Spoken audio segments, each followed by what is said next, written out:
Welcome to Inside the Numbers with the People's Pundit. I'm your host, Rich Barris, the People's Pundit. And if you like the videos, don't forget to like them, and share them far and wide. I really can't wait to show you the little bit of a sneak peek at the Sun Belt poll, which, of course, is going to be Florida, Georgia, and probably Arizona. But we're going to put, it used to be the Sunshine State poll, the Sunshine State Battleground poll. But is Florida a battleground anymore? I can't wait to show you what we see so far, and we'll take a sneak peek at it a little bit later in this show.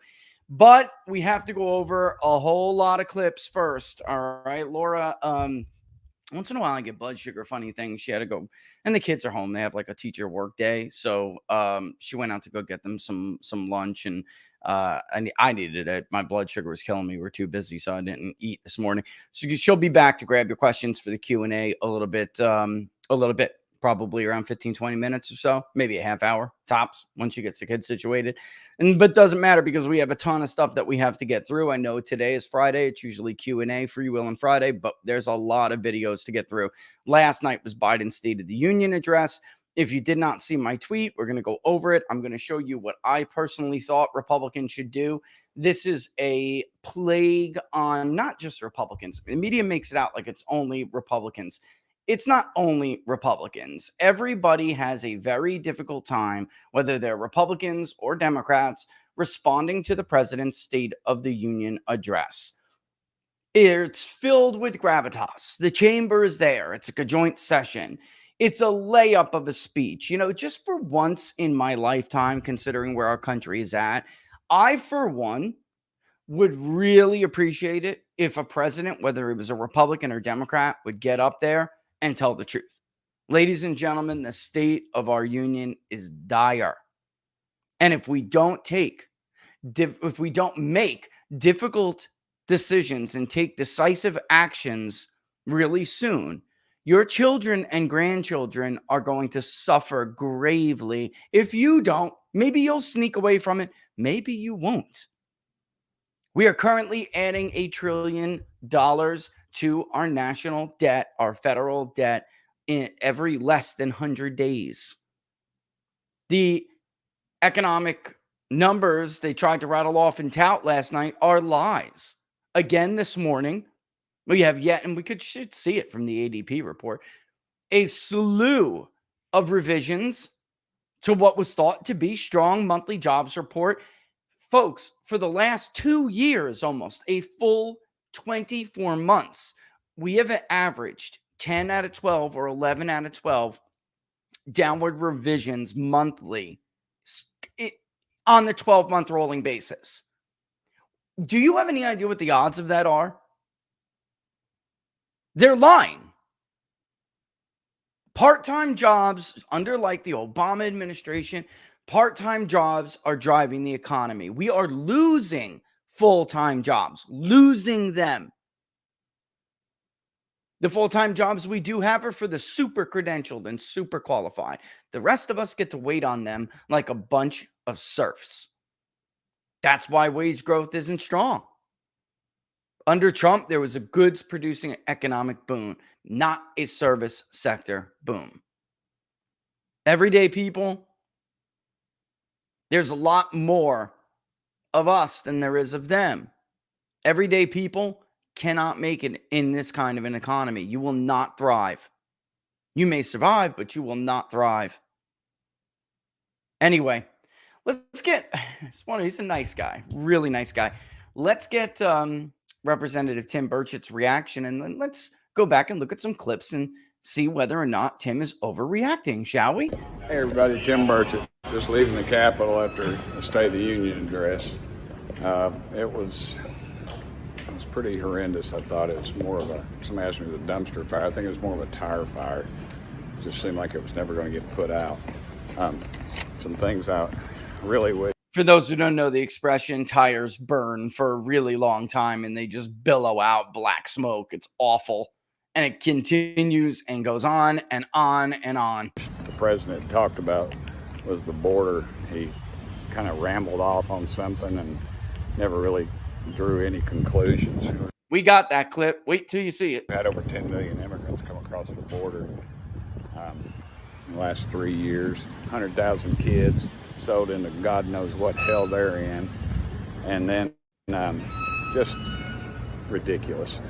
And, you know, everybody's wearing their buttons and pins over that stuff. I didn't wear any of them because we don't have the guts to do what needs to be done. If we don't pass a dadgum border, fix the border, then I say don't pass the budget. But there's not enough will to do that here. Some other things, he was talking about how great Americans are doing. You know, the average American family, I don't care what economist you talk to, will tell you, they're spending anywhere from $200 to $600 more a month just to survive. Non-extravagance, just to survive, just staples. So we got to.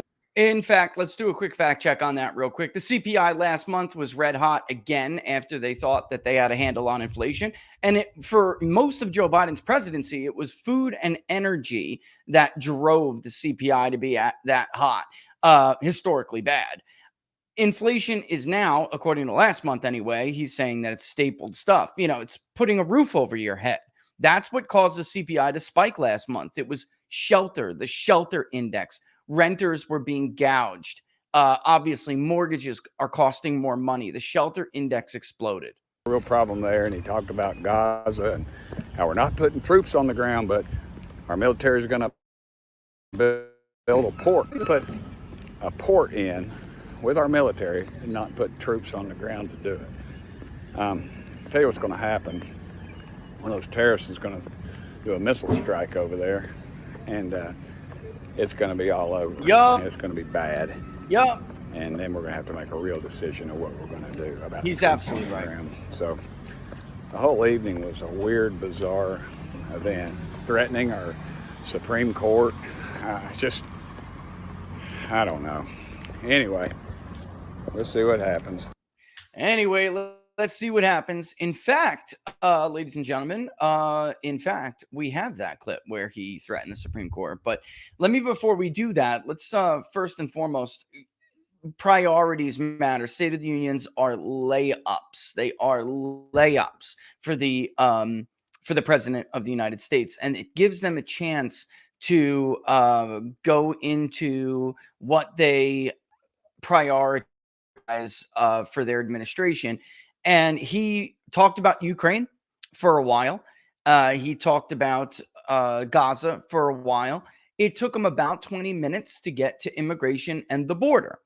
There was that point where he, like his predecessor, Barack Obama, or not his immediate predecessor, but his former boss, who he was the vice president under. Once upon a time, Joe Biden sat directly behind another man who attacked and insulted the Supreme Court right in front of their face during State of the Union. And it led Justice Samuel Alito, because it was a lie, of course, it led Justice Samuel Alito to openly say out loud in the State of the Union, that's not true. And it was a reference to the decision in Citizens United. And he said that, you know, the Supreme Court now is allowing all of this dark money and overseas influence in our elections. Alito was like, that is not true. And it was, of course, a big hoopla. Now, fast forward all these years later, Democrats are the ones who benefited from Citizens United. It was once thought to have been a way for the right to get on par with unions and other interest groups that are affecting, that gave advantages, structural advantages to Democrats. But that's not how it played out. Democrats mastered the art of dark money. In fact, have always mastered the art of dark money. Now they're using it to chase ballots and harvest ballots in legal and illegal fashion. That's how they're doing it right now. It's not done through DNCs or their aligned committees. It is done through third-party groups and PACs, and they are the ones paying average normal people who can't pay their bills, like Congressman Burchett was just talking about. They can't pay their bills. They can't pay their rent. Trust me, I sat in on the Zoom calls and watched their training and acted like I was just a normal person who wanted to do it and join their little club. These were just people who wanted to make an extra $500 a week if they could by chasing ballots. They would have chased Republican ballots if they were paid to do it. These were not political activists. That's who does it. And now, last night, we had another moment like that. And with all due respect, justices, women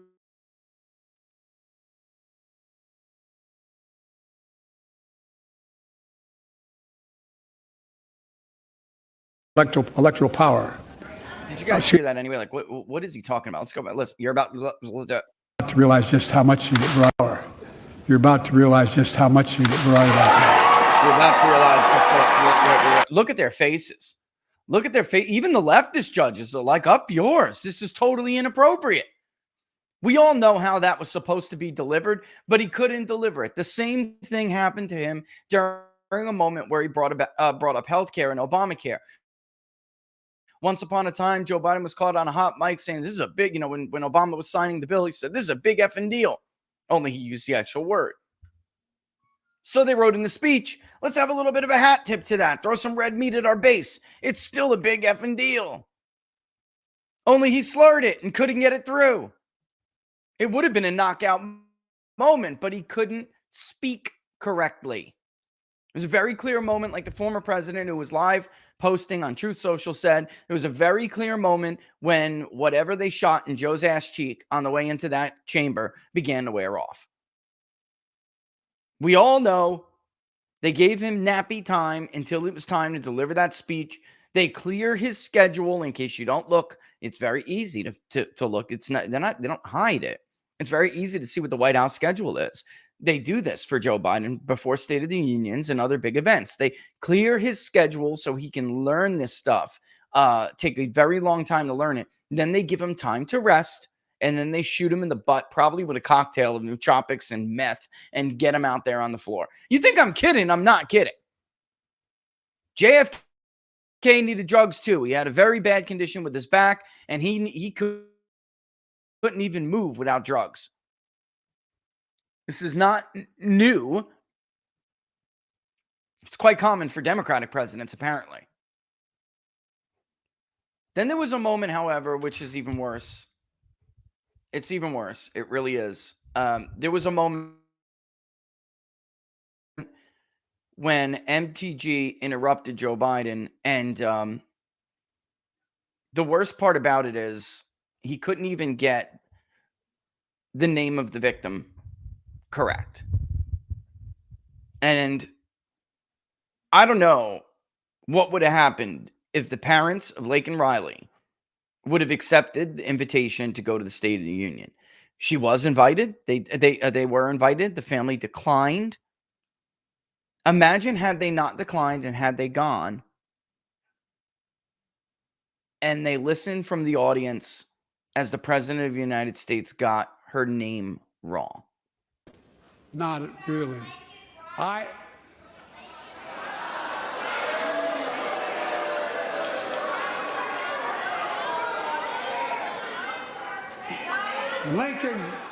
Lincoln Riley, an innocent young woman who was killed. Laken Riley. By an illegal. That's right. But how many of thousands of people being killed by illegals? To her parents, I say, my heart goes out to you, having lost children myself. He's looking up in the bleachers because he thinks they're there. They're not there. They turned down the invitation. So, I understand. But look, if we change the dynamic at the border, people pay these smugglers $8,000 to get across the border because they know if they get by and let into the country, it's 6 to 8 years before they have a hearing. And it's worth taking the chance of the $8,000. But if it's only 6 weeks, the idea is it's highly unlikely that people will pay that money and come all that way, knowing that they'll be able to be kicked out quickly. Folks, I would respectfully suggest my Republican friends owe it to the American people, get this bill done. We need to act now. Did you see Burchett's face? Did you see his face? Oh my God. It's awful. It's awful, Nathan. Awful. I'm looking at your comments in the thing. Could you imagine, I mean, if you're Vladimir Putin and you're just sitting in Russia listening to this, hilariously laughing your ass off. I know that he was, and that's the kind of guy he is. I bet you him and Xi Jinping spoke after the speech. I mean, I'm like, after the speech, I'm basically like terrified. I really am. I'm thinking to myself, Please don't do anything. If you're looking over at a superpower and their leader can't even speak correctly, what do you think you're going to do? Yeah, Putin's got a sense of humor. Absolutely, he does, Jonathan. He's laughing his ass off watching this. We're a freaking joke to everybody right now.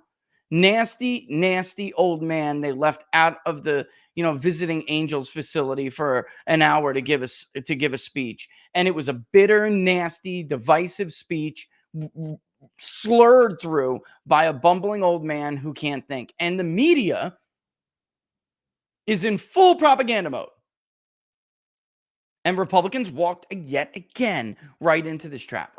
We don't need to keep playing the rest of it, but we have other clips I want to get through. This was another one. This is a good one.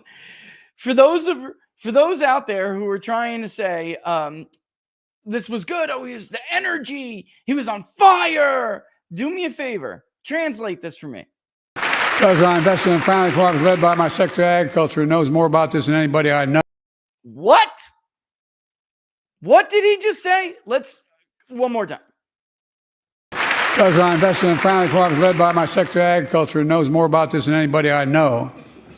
We're better able to stay in the family for those farms and their children and grandchildren won't have to leave home to make a living. It's transformative. I don't know. I don't know. Do you? I have no idea. I know what he was trying to say later, but the beginning of it was just totally incoherent. When they brought up Lake and Ryan, finally he starts speaking about immigration, and this is what he says. I will not demonize immigrants saying they are poison in the blood of our country. He just admitted before that there are thousands of people, thousands, he said, thousands of people that are being killed by illegal immigrants. And could you imagine if Trump would have said that, how the media would have reacted? Thousands of victims of illegal immigrants. He just patently said it right there. And then he brings on the usual platitudes. I will not demonize like my opponent said. By the way, Ann Seltzer from the Des Moines Register poll asked Iowans about that for her poll, and they agreed with Donald Trump. The poisoning the blood comment, they absolutely agreed with him. I will not separate families. I will not ban. There's the coughing.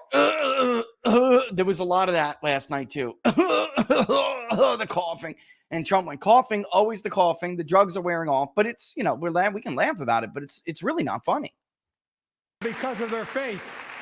Unlike my predecessor on my first day in office, I introduced a comprehensive bill to fix our immigration system. Take a look at it. It has all these and more. Secure the border. Provide a pathway to citizenship for dreamers. And so much more. But unlike my predecessor, I know who we are as Americans. We're the only nation in the world with a heart and soul that draws from old and new.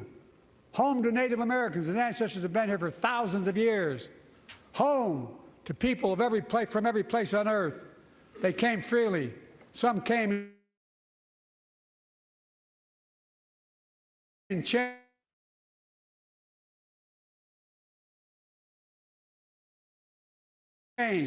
Some famine struck but we're all.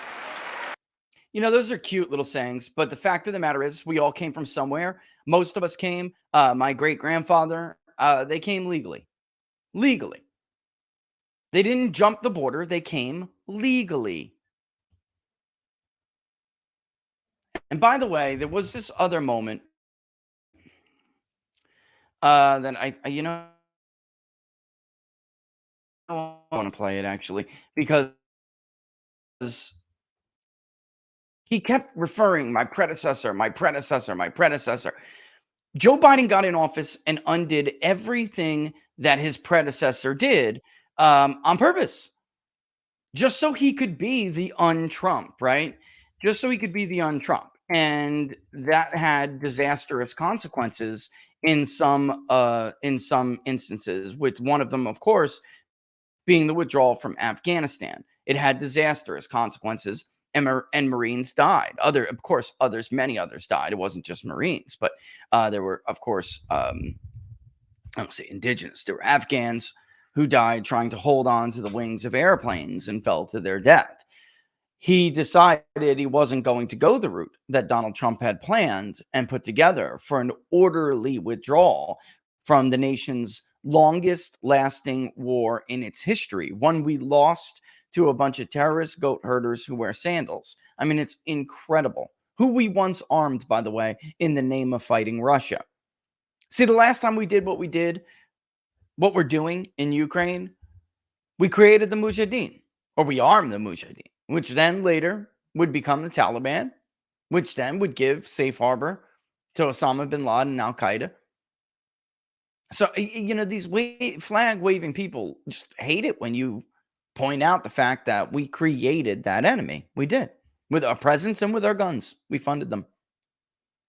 And then withdrawing from this with our both eyes blackened, our nose bloody, he decides, I can't be like my predecessor. I got to undo everything Donald Trump has done, even when it was good.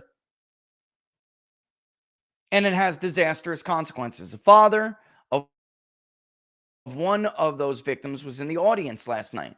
The father of Marine Lance Corporal Kareem Nikawi, I believe his name is how you say his last name. His name is Steve. Biden goes on to talk about what had happened with the withdrawal. Would you just sit there and take this, or would you get up and say something if it was your son? You fathers out there listening right now, what would you do? What would you say? Sit with your ass planted in the seat, or would you get up and defend your son, defend his sacrifice? Here it is. Deserve the freedom to be safe. And America is safer today than when I took office. Year before I took office, murder rates went up 30%. 30% they went up. The biggest increase in history. It was then, through my American Rescue Plan, which every American voted against, I might add. Yeah. So that was Steve Nikawi, who is the father of the Marine who died. He was arrested. I absolutely do not, because of Brian Mast. And by the way, I do see that some of you guys are having trouble on YouTube. Rumble is too. Apparently it's glitchy. Maybe it's my internet. It is hardwired in, but it also could be because I'm uploading all these files as I'm doing it. So I'll stop doing that. We'll play one more and then we'll call it an end to that, because it's almost already 12:30. And I really do want to get into the poll and your questions. But he was arrested for daring to criticize the Fuhrer. Okay, let me pause this. He's a Gold Star father, shouted out criticisms of President Biden during the State of the Union. He was arrested. He's 51 years old. And, of course, the father of the Marine who was killed during the botched withdrawal from Afghanistan in 2021. Nikawi was escorted out of the House galleries during Biden's speech after he stood up and began yelling Abbygate repeatedly. Listen, it was heckling, but it actually was the least interruptive thing that had occurred that entire State of the Union. There was MTG, of course. There were many others. And then there were even interruptions to support Joe Biden. That interruption was fairly quick. It didn't go on for a long time. And yet this man was arrested. Why? Criticize the Fuhrer and you get arrested. His son was one of 13 service members who were killed and injured, and 170 civilians were injured during that attack as well. By the way, Joe Biden retaliated for that attack and killed an entire innocent Afghan family, including a 6-year-old boy and a 3-year-old girl. Could you imagine if Trump had done that just in the name of retaliating? He was in attendance at the behest, at the invitation of Representative Brian Mast, Florida representative, Republican, who released a statement explaining his choice to bring the Gold Star father to the Capitol. By inviting Steve to join the State of the Union, I am reminding President Biden of the damage he has done to national security and American families. That's what Mast wrote ahead of the State of the Union. Mast also is the chairman of the House Foreign Affairs Subcommittee on Accountability and Oversight.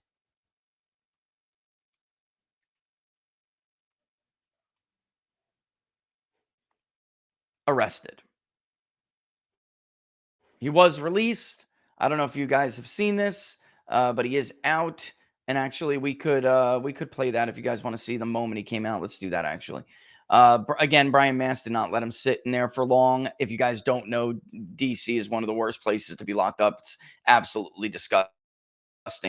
But yeah, let me bring it up. Let's play it. Here it is. Welcome, Steve. Motherfucker. I'm sorry. No, you curse however much you want. Sorry, I apologize, dude. I'm a little. I gotta go.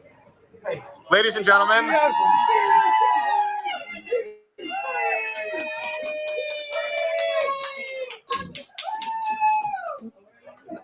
By the way, I just got to say, that is a nice bar.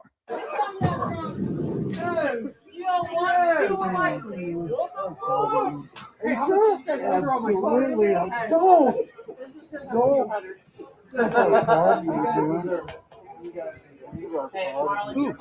Thank you.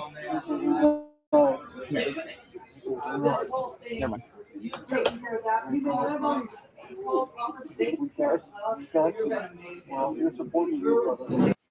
That's sad. You know, that should never have happened. Could you imagine? Could you imagine? It's just unbelievable. Tell you what, it doesn't look like Brian Mast regrets. Oh, Winston, what happened to my Winston? You guys got to stop stepping on my Winston.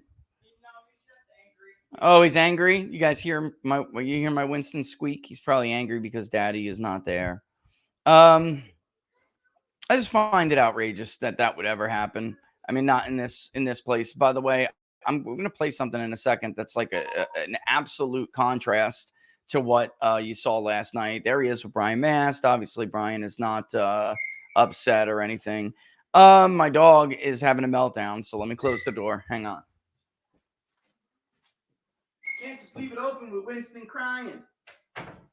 Poor Winston. Poor Winston. Could have been worse. You could have had Steve's night, Winston. Could have been worse. Could have been a lot worse, believe me.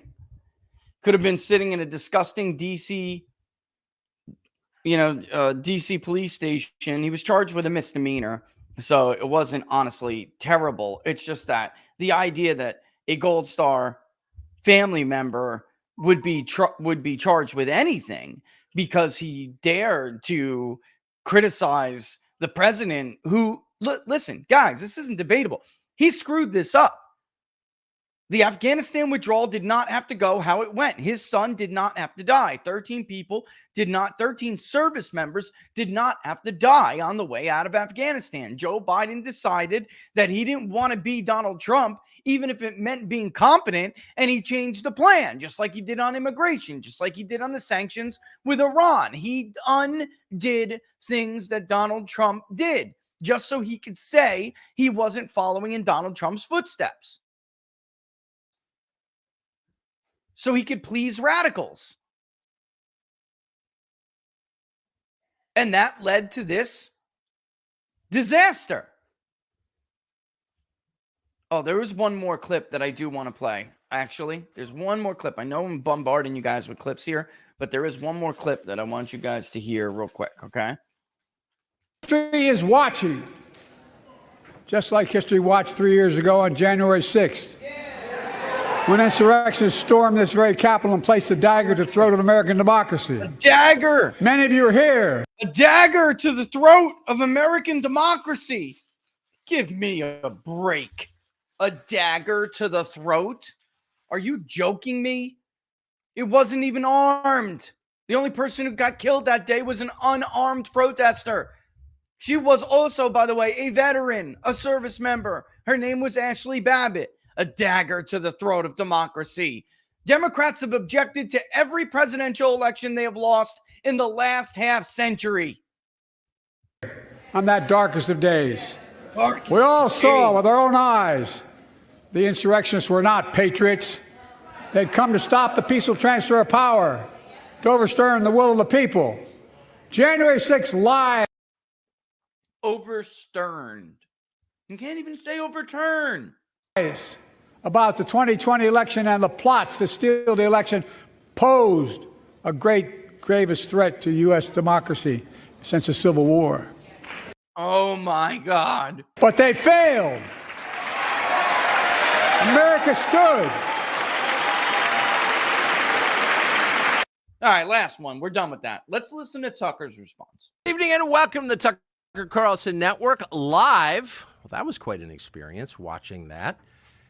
You know, you think of Joe Biden as a doddering old man, a guy who can't remember when his son died or when he served as vice president. And of course, that's exactly who he is, and it's on display every day.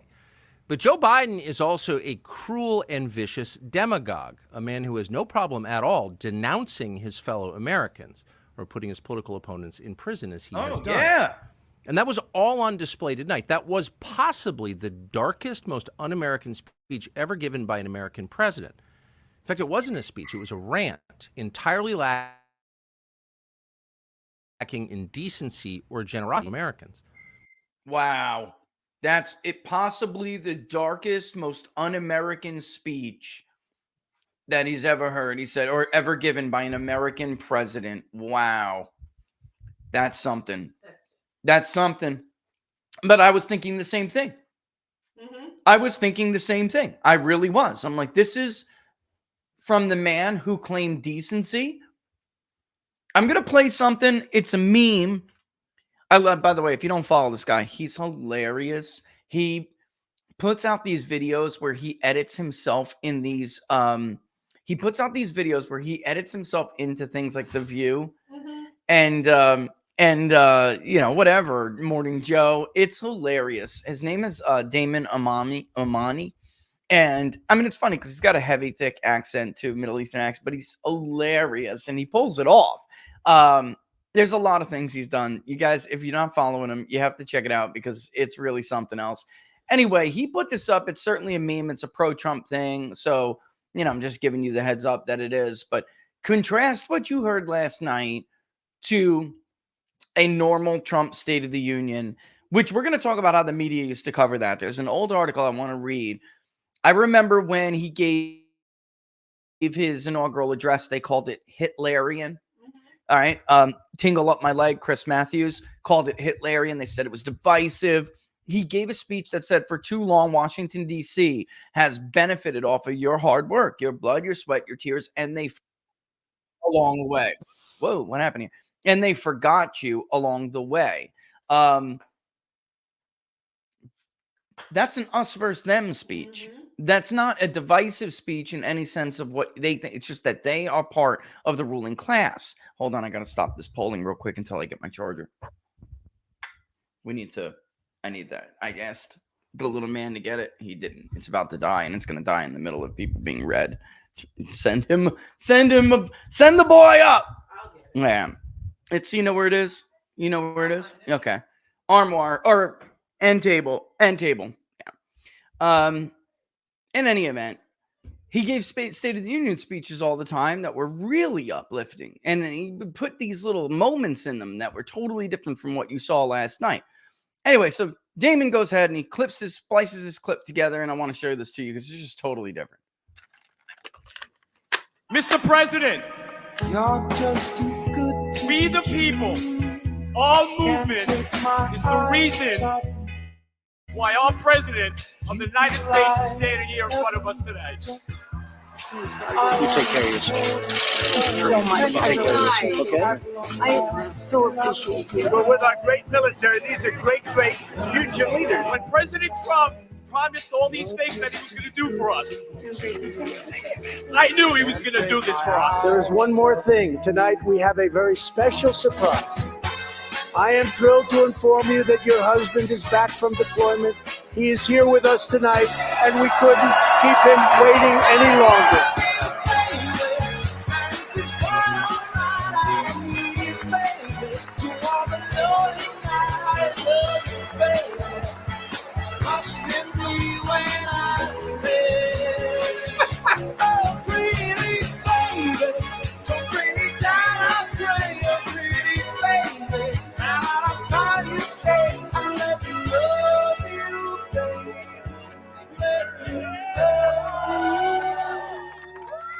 All right, obviously a supporter of the president, but that's what this election is going to be about, and that's why you're going to hear all of this stuff like these insurrectionists, these terrible people They put the dagger to the throat of our democracy, because it's that versus what you heard last night.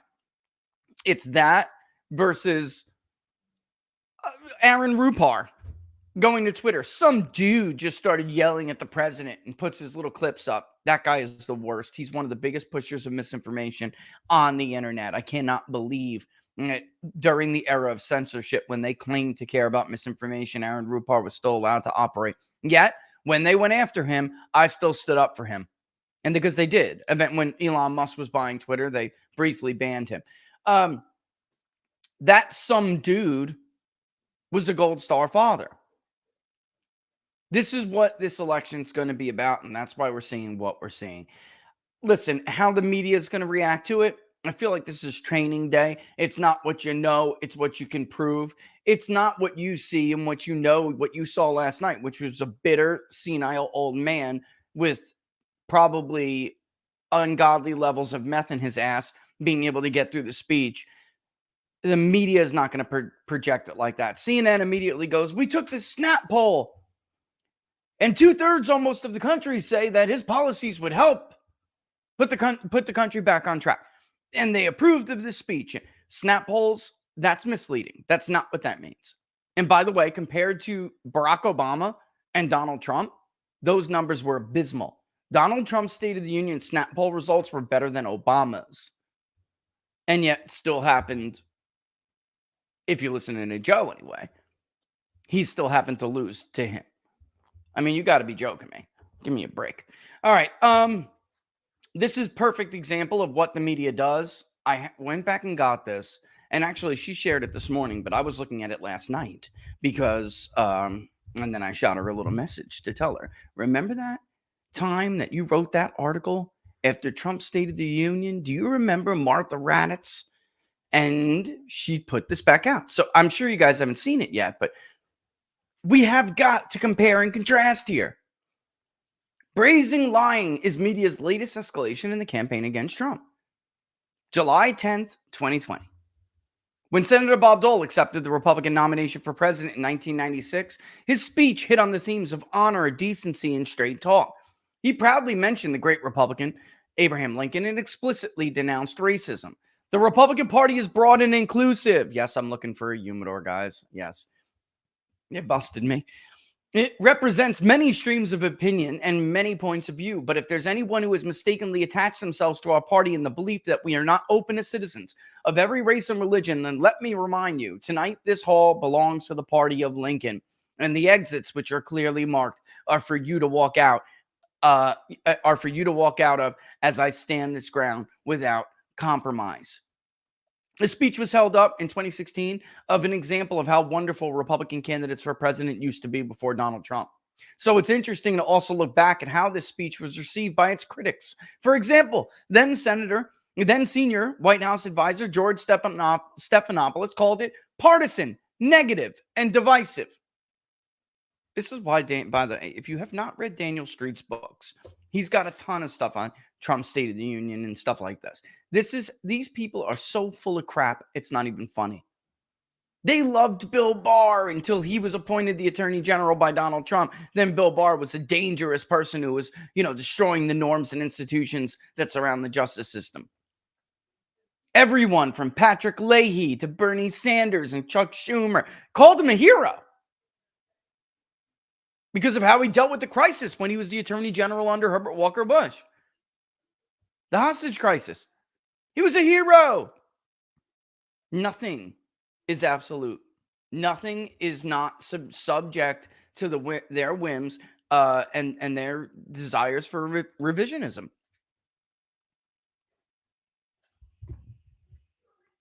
Fast forward 24 years to the present. Once again, a prominent Republican gives a speech with themes of honor and decency and straight talk. Once again, the prominent Republican explicitly and repeatedly denounces racism. The Republican praises Andrew Jackson, Ulysses S. Grant, Frederick Douglass, the Wright brothers, the Tuskegee Airmen, Harriet Tubman, Clara Barton, Jesse Owens, George Patton, Louis Armstrong, Alan Shepard, Elvis Presley, Muhammad Ali, Walt Whitman, Mark Twain, Irvin Berling, Ella Fitzgerald, Frank Sinatra, and Bob Hope. And once again, critics claim the speech is dark and divisive. Of course, she's talking about Donald Trump. But this time, the commentary and narrative shaping pushback that used to be left to Democratic activists, such as George Stephanopoulos, are now handled by corporate media activists like, well, George Stephanopoulos. Okay, maybe it's not such a significant difference after all, but it's still noteworthy that the corporate media activists are doing what they used to be left to official party activists. And herein lies the problem with the incestuous relationship the media has with the Democratic Party, which is why we call it the Demediacratic Party. There is no line that separates them anymore. There just isn't. There wasn't. They just tried to hide it until WikiLeaks came out, and then it was everybody's face. Watching Jake Tapper's producer go back and forth with the DNC, asking them how to trap Trump and Ted Cruz during interviews with Jake Tapper that night. Particularly on foreign policy. Yeah, definitely on foreign policy, because Hillary has her crown jewel in Libya, and we need that to be a big talking point for her, and why she has the experience none of these other two candidates have. There is no difference. They're still activists.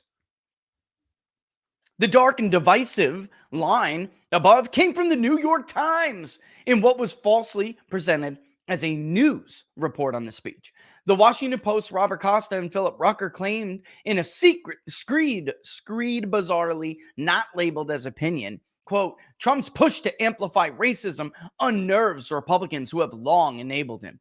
What the hell are you talking about? Stephanopoulos, host of This Week, a Sunday show on ABC. He was out on Independence Day weekend, so his co-host, Martha Raddatz, filled in. This is what I remembered and what I was bringing up. She opined that Trump had delivered anything but a message of unity and a very grim message for America. I remember this like it was yesterday, folks. And I'm like sitting there listening to Martha like, what the hell is she talking about? It's just brazen lying. And then Molly ran this article. Raddatz further shared her anti-Trump campaign narrative, which is exactly the correct way to characterize it. Her anti-Trump campaign narrative. Quote, this speech was not the only time in the past few weeks the president seemed eager to turn the attention back to the issues of race in this country. How does he expect it to get reelected with a message like that? Now, maybe, honestly, they don't notice when Joe Biden slurs or misspeaks because they can't speak that well themselves. It may seem quaint to do so in this day and age of fact-free opinion, but let's look at the actual words of the Trump speech that Raddatz claimed was grim and racist. Hold on one second.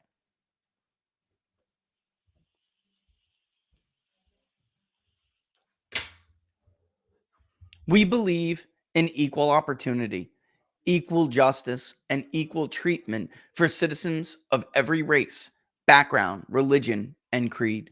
Every child of every color, born and unborn, is made in the holy image of God. Applause. We want free and open debate, not speech codes and cancel culture. We embrace tolerance, not prejudice. Oh my God. In order for Raddatz to run her political campaign against Trump, she had to repeatedly lie about the content of his speech. People who actually paid attention to the content of the speech said it was evocative of Lincoln's first inaugural, a kindred invitation to unity in the midst of conflict. As if orders went out from a central director, which we know in fact did happen and still does happen, but it went out from David Brock weekly. We saw the memos weekly. Every major media outlet flat out lied about Trump's speech, whether they were engaged in reflexive political advisor mode like the Stephanopoulos of old, whether they had pre-drafted their reports based on dubious theories about what would be in the speech, or whether they simply decided that the best way to counter an effective political message was to simply lie about it. Lie about it, they did. Robert Costa and Philip Rucker opined in a piece falsely labeled as news that Trump gave a, quote, dystopian speech in which he excoriated racial justice protesters, and that, unquote, and that this was a continuation of Trump's, quote, race baiting and at times outright racism, unquote. This is outright insanity, of course. This is outright insanity. As Ben Dominic wrote, keep in mind this is a news piece, but even as a statement of opinion, it is false from the first sentence. No Confederates were mentioned once in Trump's speech, and his defense was an educational dive into the nobility and honor of the men on the mountain behind him. Washington, Jefferson, Lincoln, and Roosevelt, as well as an Americana-drenched defense of the nation and the great heroes and heroines it has produced of all races throughout her history. Unquote. Nailed it. Ben Dominic nailed it. I'm not a fan of Ben Dominic. He nailed it. He noted that the lies told by Costa and Rucker and published in the Washington Post were indistinguishable from the lies told by Democrat Senator Tammy Duckworth, who claimed that Trump's discussion of American heroes and founding fathers was time spent, quote, talking about dead traitors, unquote. The New York Times, ABC News, Washington Post, and many other outlets made a decision to lie about their political opponent, Donald Trump, in service of partisan gain. This is an escalation by the media in their war against Trump, and one that does not bode well for the Republic. You might say that they have always lied about their political opponents, and there is significant truth to that. But even with their despicable anti-Brett Kavanaugh and Russia collusion hoax campaigns, they endeavored to tie their partisan activism to some fake leaf of news. Their behavior may have been despicable in how they handled unsubstantiated claims from Christine Blasey Ford and anonymous politically motivated leakers, but those claims and leaks at least occurred. In this case, the media invented facts to defame conservatives and the president. And this is why I say, hold on. This is why I say, what are they if they're not enemies of the people? What are they? You tell me.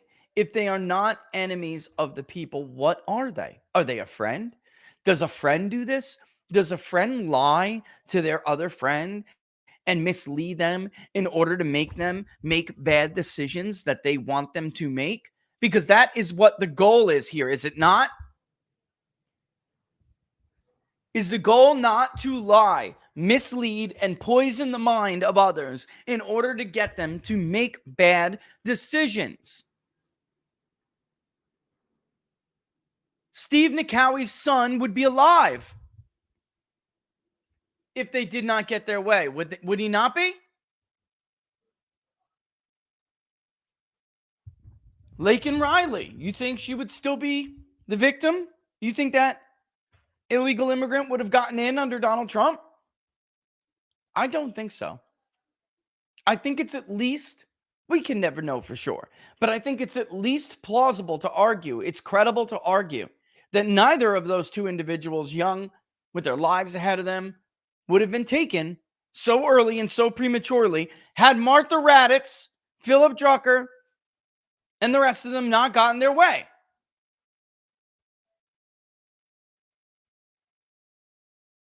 Their lies misled people, falsely leading, by the way, people to believe that Joe Biden was somehow a decent man. Joe Biden has always been a prick. He has always been a nasty, nasty man. This is not new. Oh my God. Hold on one second. I have to give somebody my condolences. I hate that. I really, really hate that. I'm going to have to call that woman back too. Okay. This is what I do when we're polling, stuff like this. Woman just told the agent that he wasn't there. He had passed away, and she was so nice about it. I will personally call her back and apologize and give her my condolences later. I just wanted to mark that down. Anyway, I'm talking about during polling.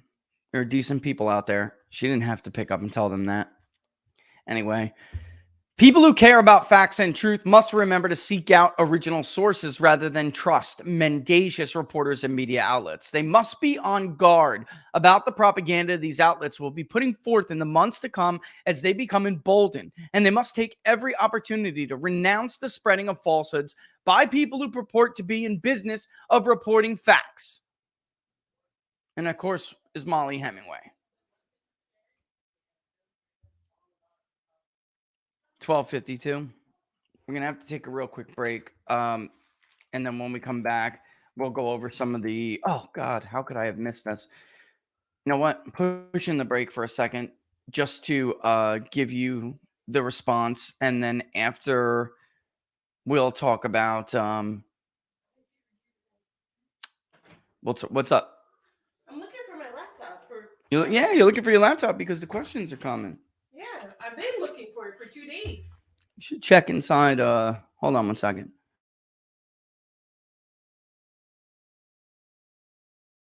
Sure Or in between cushions or something. So exhausted that I know. can't remember You where were right there. Right there. But I'm telling you, I think you brought it up. to be a part of it I think you brought it up and then you fell asleep, like literally in the middle. on the computer. Yeah, I'm pretty sure. All right. She's just trying to find her other laptop so she can easily get the questions for you guys.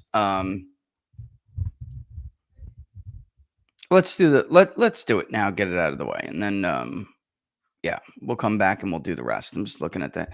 I don't know why that hit me so much.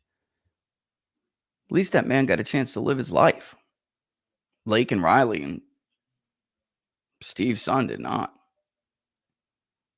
I mean, do they understand that? You have people like, I really think about this sometimes, like the David French and Frums. Are they aware of the blood they have on their hands? Jim Costa.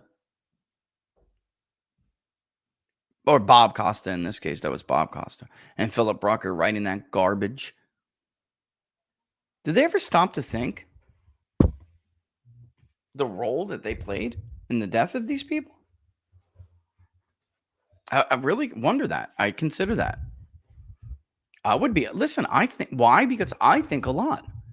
I didn't play a huge role, but I played a role in the innocent people that died because I supported a war that was unjust and built on lies. Even though I wasn't happy with it, I still did it. I think about that. At least I take solace in the fact that once the facts presented to me conclusively demonstrated that I was wrong, at least I changed my mind. What is going on? At least I changed my mind. They're incapable of conducting any amount of introspection whatsoever. Like, they're just not capable of doing it. They're not capable of admitting they're wrong. They're not capable of seeing. It's terrible. It's awful. It's an awful trait to have. And sadly, it's dangerous, you know? All right. We're going to talk about our friends at Jam and Bean. Speaking of patriots that Joe Biden called traitors. Unbelievable. Truly unbelievable. They weren't patriots. They were terrorists. Okay. This is a man who's locking up his political opponents, trying to throw his opponent, whom leads him right now, in jail. It's just incredible. And during COVID, a lot of these patriots fought back, and our friends at Jam and Bean are definitely one of them. Actually, an entire family business of them. Their teas are really becoming like a staple for me. I love trying out their new flavors of teas, even though I'm not particularly a huge tea guy. I love their coffee, especially if you are a full-bodied lover of, you want maybe a medium roast, but you never get a full-bodied medium roast. That has been a huge problem for me for years. Jam and Bean has solved that problem. Their gourmet popcorn is affordable, but the best gourmet popcorn I've ever had. Absolutely love it. When you sign up to get a subscription on Jam and Bean, a new subscription, use the promo code TPP40. 40. So TPP for the People's Pundit, 40 for 40% off immediately. And then when it renews every month, you're still going to get 10% off. So if you're wondering how I keep up, it's not with a shot in the ass of meth like Joe Biden. It's Jam and Bean. TPP40.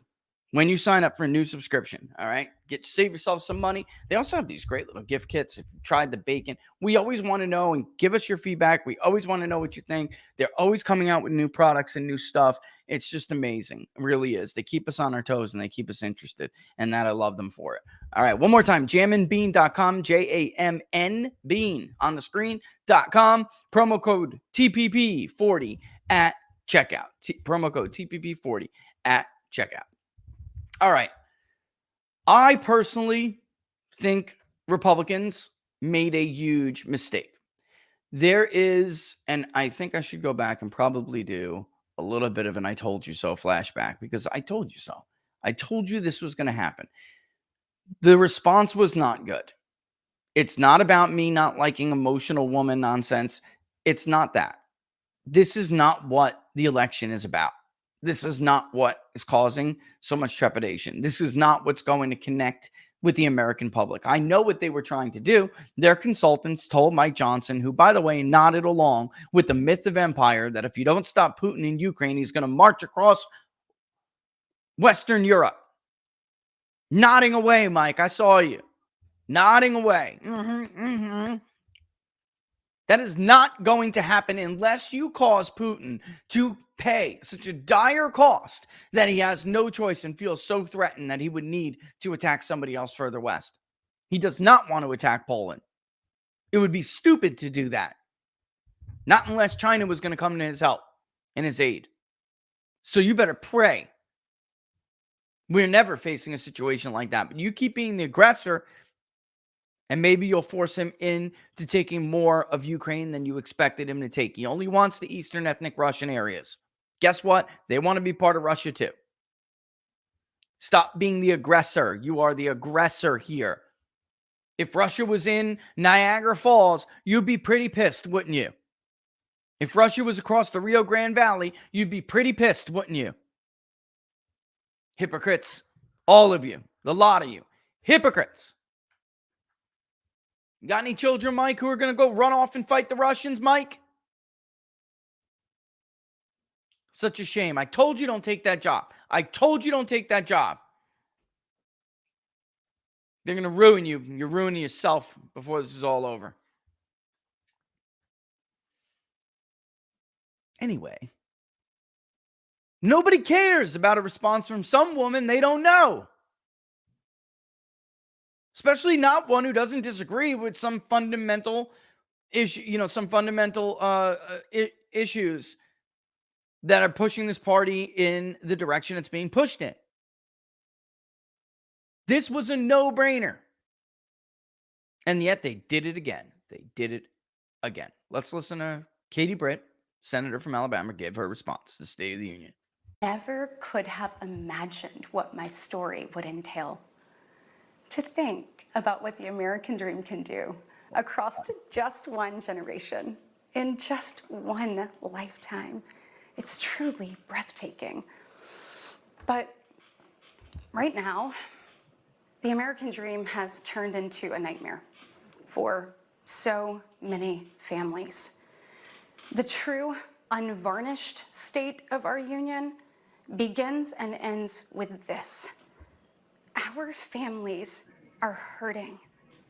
Our country can do better. And you don't have to look any further than the crisis at our southern border to see it. President Biden inherited the most secure border of all time. But minutes after taking office, he suspended all deportations, he halted construction of the border wall, and he announced a plan to give amnesty to millions. We know that President Biden didn't just create this border crisis. He invited it with 94 executive actions in his first 100 days. How stupid do they think suburban women are? I have to be honest. Where was that comment? Somebody said it. I saw it. I don't know where it went. Oh, there it is. You want to know what I thought? This is what I thought. Ed is reading my mind. Last night, I thought, who gave this woman acting lessons? Amber Heard? What are they trying to do here? I mean, we all know what they're trying to do, but who is so stupid they would think this would work? This was a no-brainer. And thank you, VK, for that. This was a no-brainer. Donald Trump should have delivered the State of the Union response to Joe Biden. Donald Trump should have been the one who delivered the response to, Donald Trump should have been the one who delivered the response to Joe Biden after the State of the Union. And I tweeted this yesterday because I really thought this was a no-brainer. Like, I would not have thought this was not self-evident to everybody.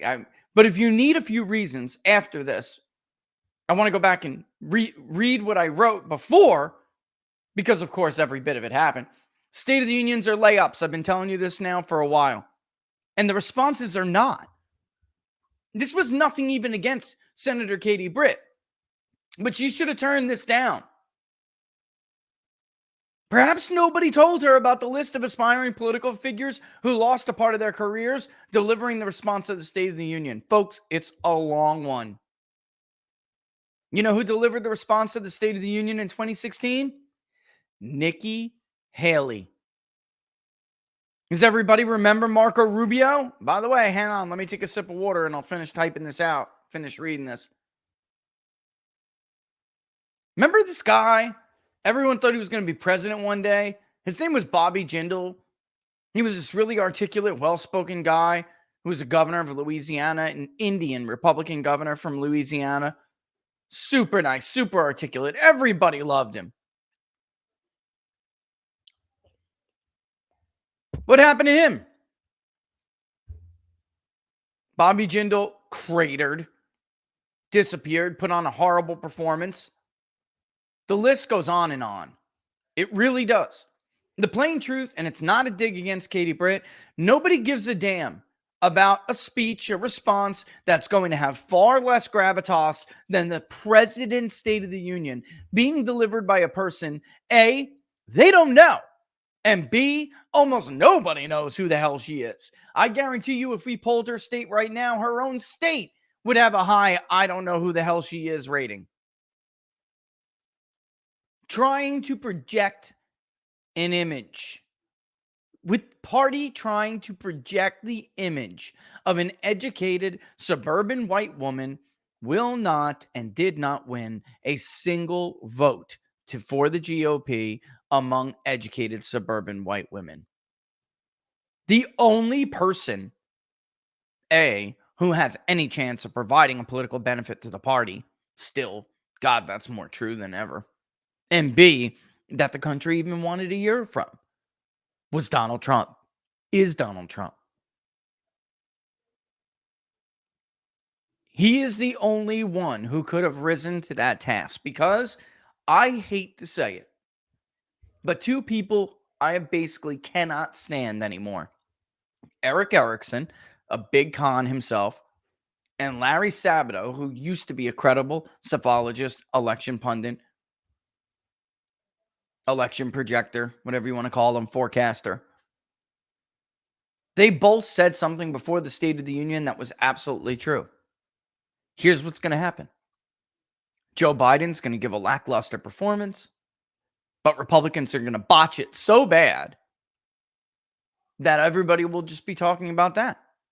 She didn't do anything that was horrible, that she didn't screw it up, because this is the product she planned to deliver. This was the goal. President Trump being gracious, saying what he said about it, but that is not the image that President Trump is projecting. It is not.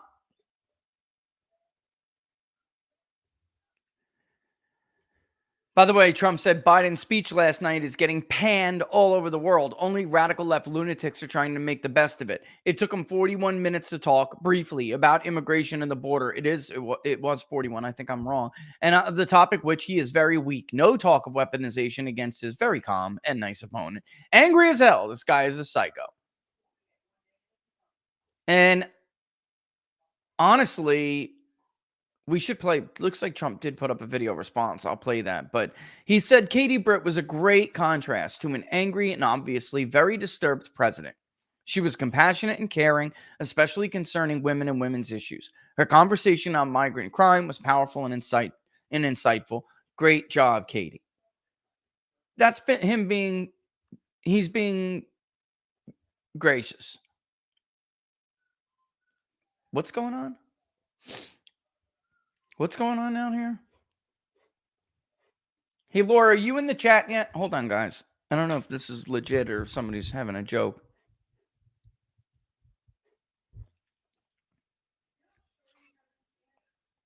I don't know. Yeah. Anyway. Okay. What's up? What's up? What's up? You can't find it? No, it's not there. Is there any other way you can do this? What about if we stop polling? Hold on. Hold on. Stop polling. If we can go back to it, it's not going to take that long. Or it's not even a matter of stopping polling. It's a matter of not being able to, okay, hang on, guys. 1 second, because I want Laura to be able to get your stuff. Hang on. But I can't pull Streamlabs up on the because it needs Google Chrome. So I'm thinking. Well, why don't you just go on the actual things? No, what I'm going to do is pull it up. You can go on my actual locals and my Rumble, and you can pull them up. It's only you need Rumble, locals, YouTube. Yeah, I mean, you'll have to do it. Yeah, you'll have to find it. No, but what I'm saying. I'll do it. I'll go back and forth as much as I can. It's that simple. I understand what you're saying. Find it. Take the time to find it. I'll just read the questions out to you. No, it might be a little bit too complicated. I'll do the best I can to go through them. All right. I'll have to go back, so bear with me, guys, but that's what I'll have to do. All right. I'm trying to show Trump's thingamabob here. All right. So because we're running out of time, it's 1:10. I want to show people the poll too. Oh, well, should have found it. Should have found it ahead of time. What can I tell you? It's like I'm like the teacher here. You're coming to me saying you lost your homework, you know? I don't know, Laura. We're going to have a meeting about this. We're going to have a meeting about this. Listen. I'm going to need to see you in my office. Let's talk about how you curse when I'm not in here. All right? You want to talk We're going to have a meeting in my... we'll have a meeting. I'm sending out a memo in my office after the show. Don't be mad when it comes back to you with biting. In my office after the show, young lady. We're going to have to talk this out.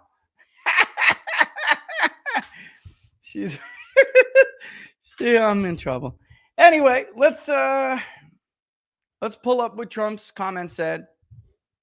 And that'll give me time to scroll through some of your remarks. But I do really, really want to show you guys the Sunbelt poll. Now, granted, just remember something. Granted, it will have to be weighted. And of course, and I haven't looked. We'll look at it together. We'll look at some of the demographics together. But let's just play Trump first. We'll come back to that.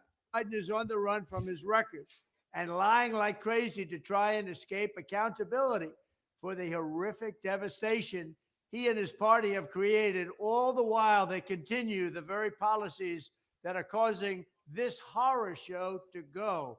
We cannot take it any longer as a country. Joe Biden's sad excuse for a State of the Union address aside, here are the facts. When I left office, we gave Joe Biden the most secure border in U.S. history. We gave him remain in Mexico, very tough to get, but I got it.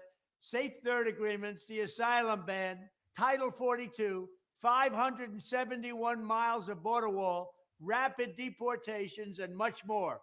We had the safest border in the history of our country.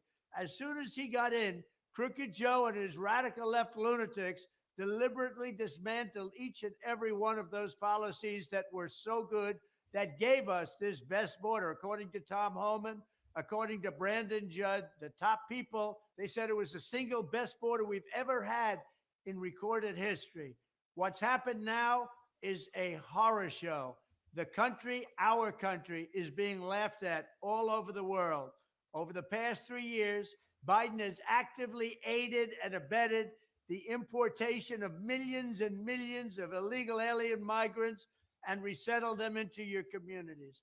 At any time during the past 3 years, crooked Joe Biden, and he is crooked as you can be and the most incompetent president we've ever had, could have called off the invasion. But to this day, he is keeping the hordes of illegal migrants and illegal aliens pouring into the country. By the time his term is up, we could have close to 20 million people in our country. And we have no idea from where they come. We have no idea who they are. They have no identification. Many come from mental institutions. Many come from prisons. They're terrorists. We have a calamity the likes of which we've never seen before. The very first bill Joe Biden sent to Congress was a plan to turn illegal aliens into voting citizens. That's just what we need. No matter what Crooked Joe says, his actions prove his priority is to import a colossal new illegal alien population and let them all stay. My priority is securing our border and sending Crooked Joe's illegals back home. Likewise, the sight of a feeble Joe Biden talking about shrinkflation, the term he uses, is one of the most ridiculous things this country has ever seen. Shrinkflation is just another way of saying inflation. It means that you're losing a lot of money because these people don't know what they're doing. It was all caused by Crooked Joe Biden and the people that surround him. And they are radical left, Marxists and fascists and communists and socialists. We have people running our country, the likes of which we have never seen before. He and the communists and his party looted trillions of dollars from you and spent it on illegal aliens and the Green New Scam, triggering the highest inflation in many, many decades. If your packages are getting smaller, that's the reason why, under my leadership, there was no inflation. We had the greatest economy in the history of the world. It's time to tell Crooked Joe Biden, you're fired. Honestly, why couldn't that just be the response? The country voted for these two men. Yes, primary voters are among the primary voters are those who are among the most, excited, most dedicated. But listen, this is who the party voted. This is who each party voted for. So I don't understand why anyone didn't think that this would obviously be the right way to go. All right, listen, it is 1:15. I got to show you what we're seeing so far with the Sunbelt poll, the Sunshine State Battleground poll. And Sunbelt poll is going to include all three of those states, but we're going to deal with the Sunshine State poll right now, which, of course, is Florida. I don't expect Florida to be competitive this year. I'm just saying that. However, I love Florida, and I love polling Florida. It's my state. It's my state.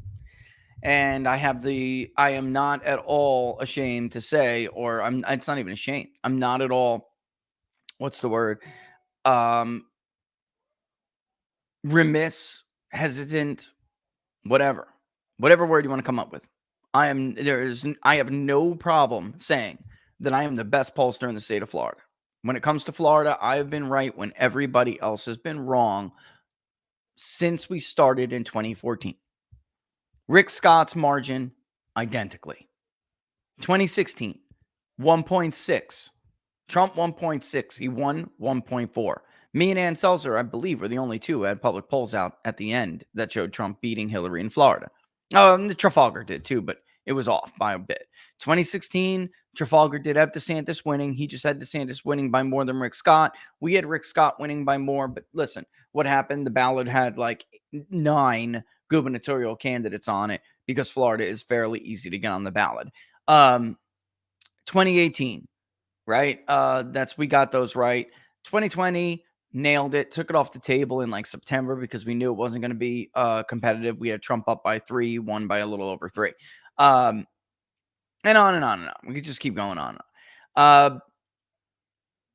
I know every vote in the state of Florida. I know where every vote is. I know every county like the back of my hand. I know it like you breathe air. It's second nature.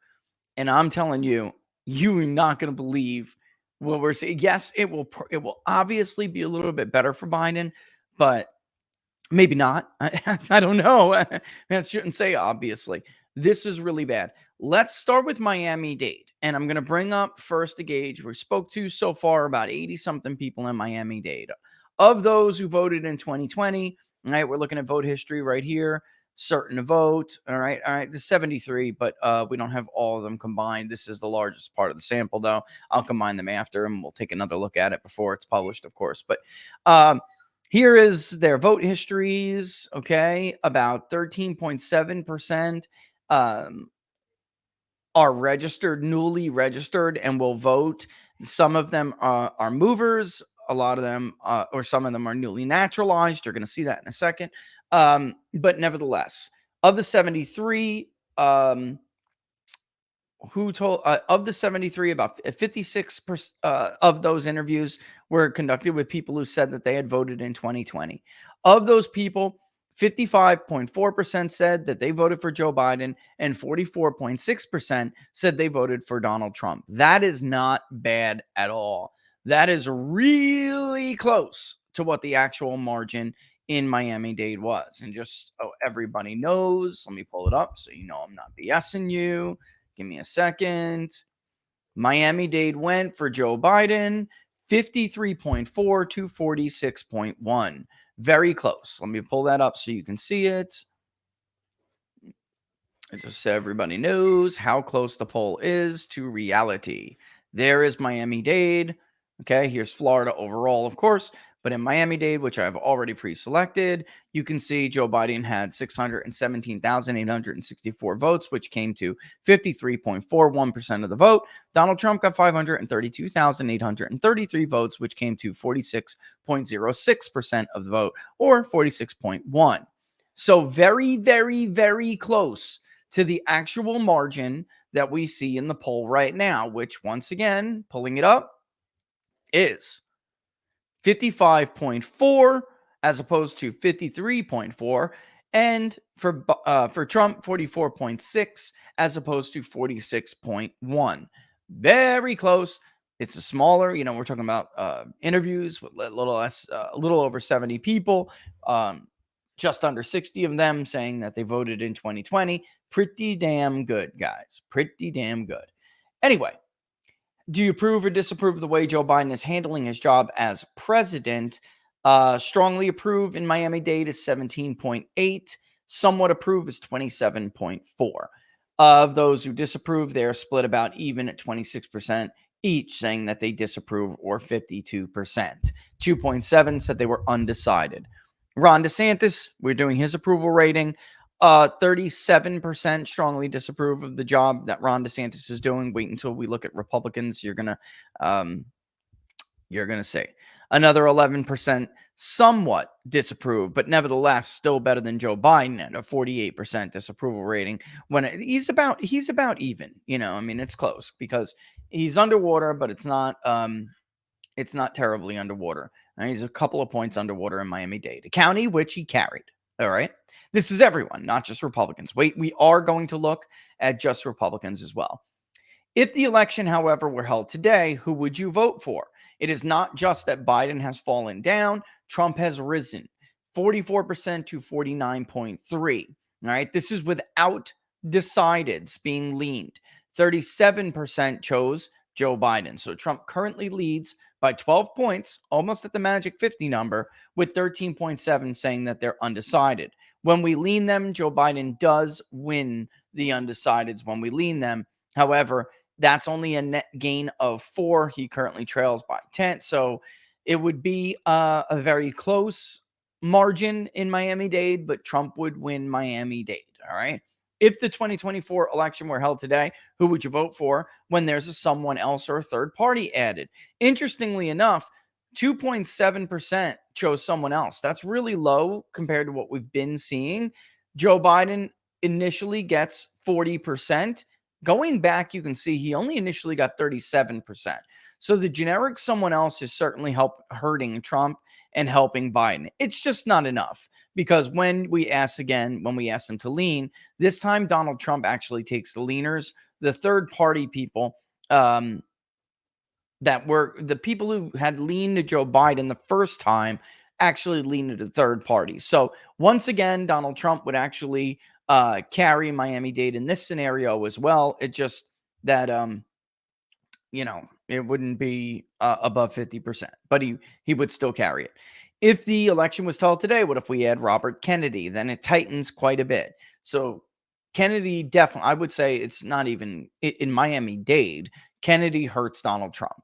All right. So 9.6% chose Robert Kennedy off the bat. Another 9.6%, 10% roughly is undecided. Only 1.4 said that they would vote for somebody else. And we have seen there's a long history of third-party voting in the state of Florida. Usually it's, Joe Jorgensen got 0.3 of a percentage point in Miami-Dade.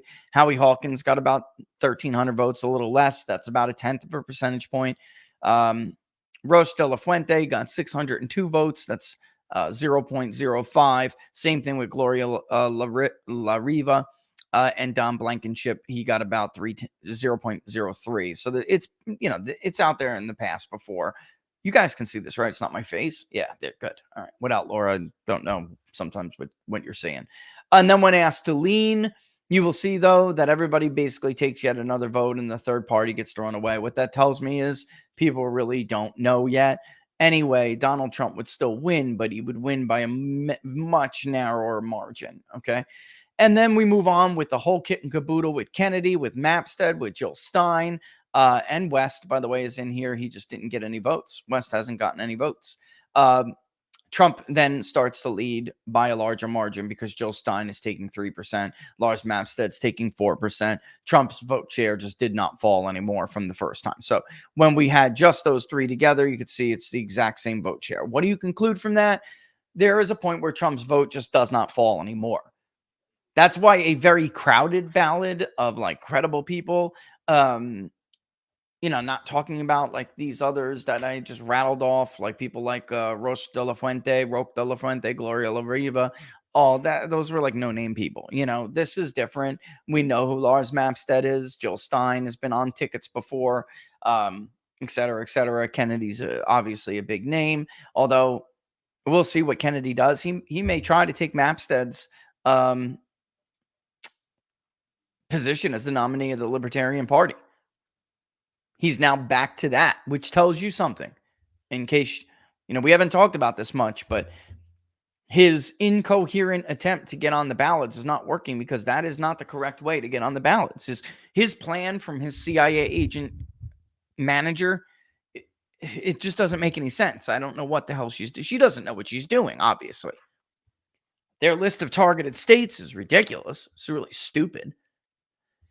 Anyway, it's a cluster, you know what. So that's why we're polling so many different scenarios, because we don't know which one's going to pan out yet. In all honesty, it is Jill Stein will be on the ballot in most places. She may wind up having the biggest impact on the race, bigger than anybody, including Kennedy. Kennedy doesn't appear like he's on track to get on many ballots at all. He's only on Utah right now and something else I can't remember. But Jill Stein will be on the ballot in Arizona. She will be on the ballot in Florida. Arizona is a huge accomplishment. Now, Democrats are going to sue and try to get her thrown off. We'll see how it goes. But already she has qualified preliminary anyway to get on the ballot in Arizona. Georgia will be another one. Very, very tricky. Independents have a very difficult time getting on the ballot in Georgia. It's not just the president, it's every independent. Ross Perot was the last presidential candidate as an independent to get on the ballot in Georgia as an independent. So Georgia's like the state that is hard to do. But Lars Mapstead, if he's the Libertarian candidate, he'll be on the ballot. Jill Stein will likely be on the ballot. Although if there's a battleground state that's important that Jill Stein does get thrown off of, it would probably be Georgia. All right. So anyway, you see that Trump's vote share, it doesn't matter as we start to add more and more people. It's not just Miami-Dade. You're going to see this everywhere. His vote share just refuses to fall after a certain point. Although, as you can see here, Kennedy actually gets more of the leaners. Jill Stein comes in second. Lars Mapstead comes in third. Very small sample, but there weren't that many leaners. All right. If the election was held today, this is pretty interesting. We did not lean people when it came to the Senate race. We're not there yet. Okay.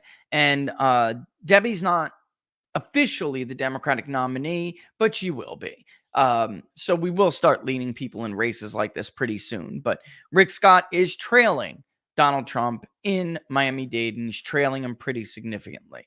Now, that may not end up being the case. All right, we kind of saw this a little bit with Marco Rubio and Ron DeSantis. At the end of the day, their vote coalesced together pretty clearly. This happens in Florida. Don't be surprised. This happens quite a bit, where up and down the ballot, it looks like there will be a disparity, a pretty big disparity, but it closes. All right. The Republican candidate is also down to the Democratic candidate in Miami-Dade, but it is, fairly close. There's a huge chunk of undecided. 22% are still undecided. As the sample size grows, it may actually shrink. By the way, we'll probably start leaning people on the generic ballot soon too. But bottom line here is that Democrats have a lead in Miami-Dade, where Donald Trump is leading Joe Biden. And again, we go back to the fact that it's not just that Donald Trump is leading Joe Biden. He's at the critical or close to being at the critical 50%. When you lean people, he does exceed 50%. So what about trust on the issues? Trump is much more trusted to handle the economy and jobs. Ditto inflation and cost of living. Immigration is his biggest advantage. You can see that there. Crime and safety, they're about even on, although Biden is up 40 to 38. National security and foreign policy, they trust Trump. Labor and union issues, they trust Biden. It's not a big state when it comes to that stuff. It's just not a big deal. Preserving Social Security and Medicare is an area where Joe Biden has some shine, as does abortion rights and restrictions. However, Trump leads him on threats to democracy and corruption, along with the use of Russo-Ukrainian war and the Israeli-Palestinian conflict, although it's pretty close with that. All right, so this is big deal. This is a really big deal. This is just Miami-Dade alone. Now, let's go back up and let's look at Ron DeSantis' approval rating by party. Okay. Let's look at just Republicans.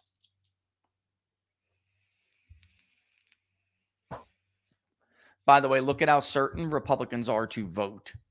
This is going to be a massive edge for Republicans. Okay. Anyway, you can see this. Only 10% of the Republican sample is a new voter. That's less than the state overall. And wait until you see how those voters are voting. That's a big deal for Donald Trump. It's a huge boon. These new voters are I don't want to say like they're new like this year, but since the last presidential election, specifically that gap between, because some of them just haven't voted before. They say they haven't voted before. Some of them don't vote in the midterms, right? But this chunk of vote that never voted before in Florida is very Trumpy. Very Trumpy. And you can see Trump is obviously crushing Joe Biden when it comes to oh no, that's 2020. Sorry. It says that he won about 91% of the Republican vote. Joe Biden's job, about 12% of Republicans approve of the job he's doing, which seems a little bit high, but it may be because of how it may be regional, and we'll know that like there'll be certain red flags that jump immediately out at us. For instance, if the Republican sample is only like 30% conservative, then it probably means we're too metro, but we'll see. Now, Ron DeSantis, this is a major problem, okay? This is Ron DeSantis' approval rating among Republicans. Not everybody. Republicans. 7.3% strongly disapprove, and another 10.5% somewhat disapprove. That's 18% of your own base saying they disapprove of the job you're doing. 52% still strongly approve, and 26% somewhat approve. That is the result of what Ron DeSantis did to himself with this primary.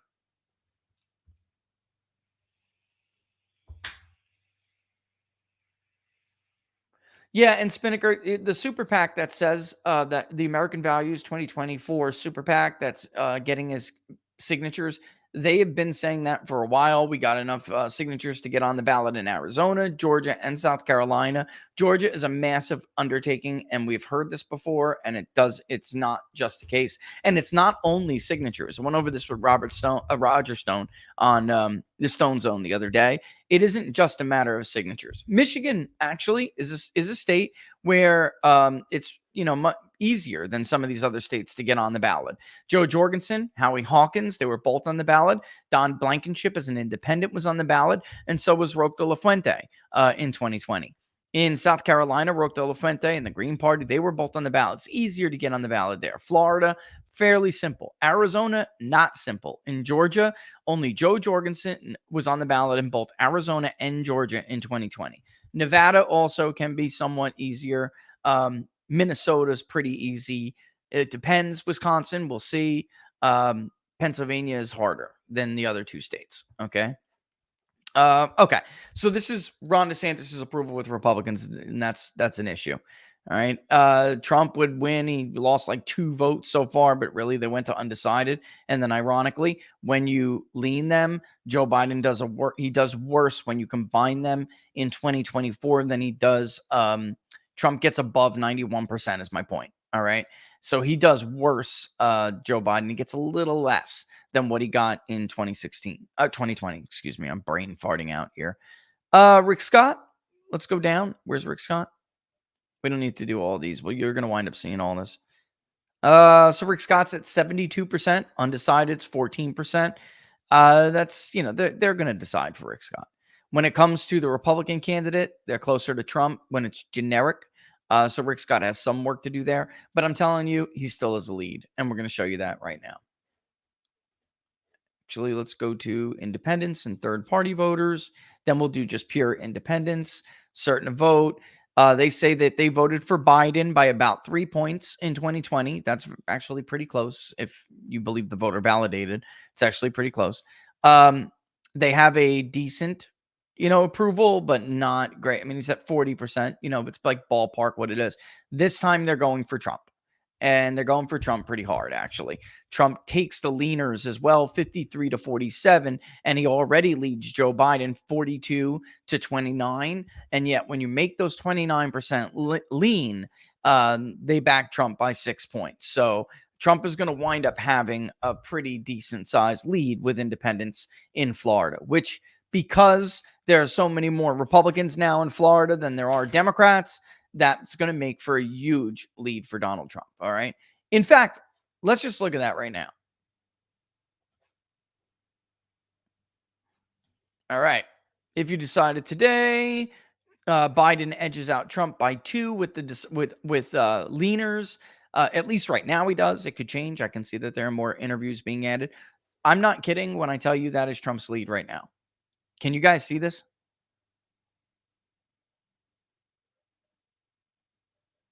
I'm waiting. I'm just giving you guys a chance to really digest what that number says on the screen. Trump's going to have a double-digit lead in the state of Florida. It's huge. That's enormous. Enormous.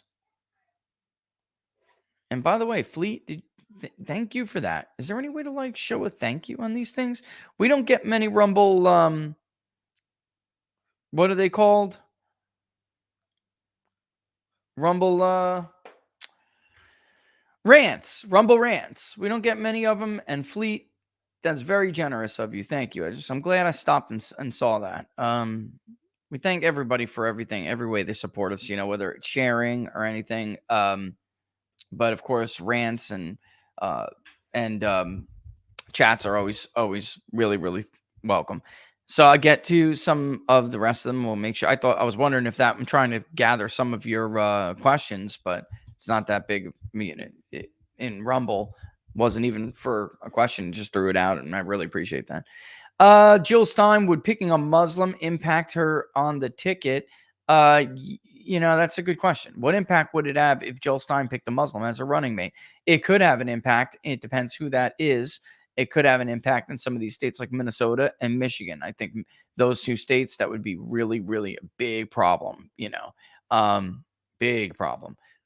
But yeah, so huge lead Trump's going to have is the bottom line.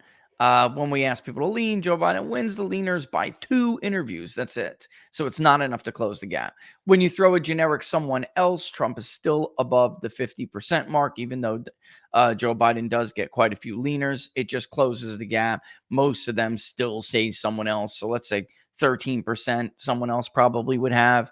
But Trump is still going to be above 50. So you can see the generic third party in that scenario, it hurts Joe Biden. But when you start naming those third party people, it doesn't. But again, adding just RFK and a generic someone else, you can see that Trump is still above 50. And then Trump does fairly well compared to other people when it comes to the leaners. So it's going to push him up to about 51 and change, stuff like that. So moving on, when we add everybody to the mix, then Donald Trump is below 50 in Florida a little bit, but he's still up over Biden by 16 points.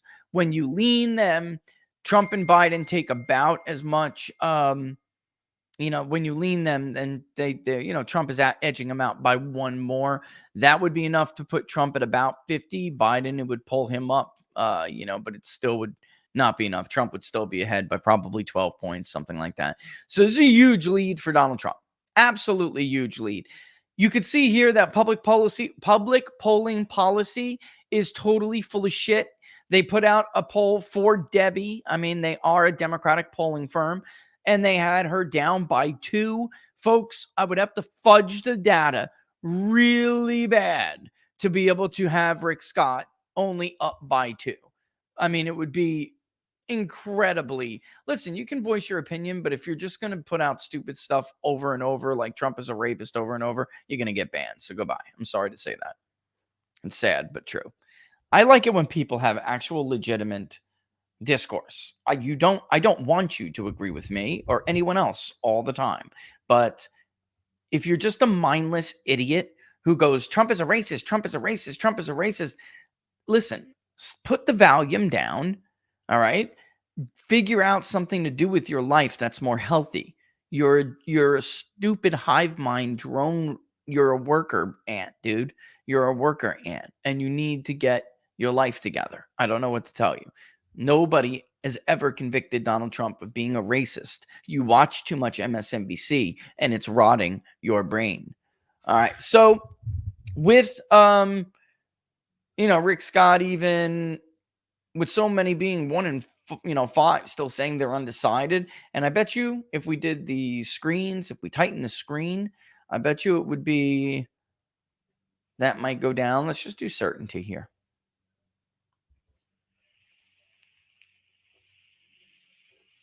It does go down to 14%, but as you can see, it's still, Rick Scott still has a 12-point lead. Still a significant lead. Republicans have a huge lead, but not as big as Trump's. All right, so the Republican Party is going to have a good night in Florida, even when you're up 10 statewide in Florida, it's a big, big, big lead. Let's see, what about if we were to do, when it comes to the Senate race, what about if we were to also add likely? Probably will bump the undecided a little bit. Undecided to 11% in the generic ballot. Republicans still lead by 10. And Trump's still killing it. Where are we? There it is. Rick Scott has still a 13-point lead. So it brings the undecideds back up to 17 a little bit. If you look at people who did not vote in 2020. In 2022. Let's see among those who did not vote in 22.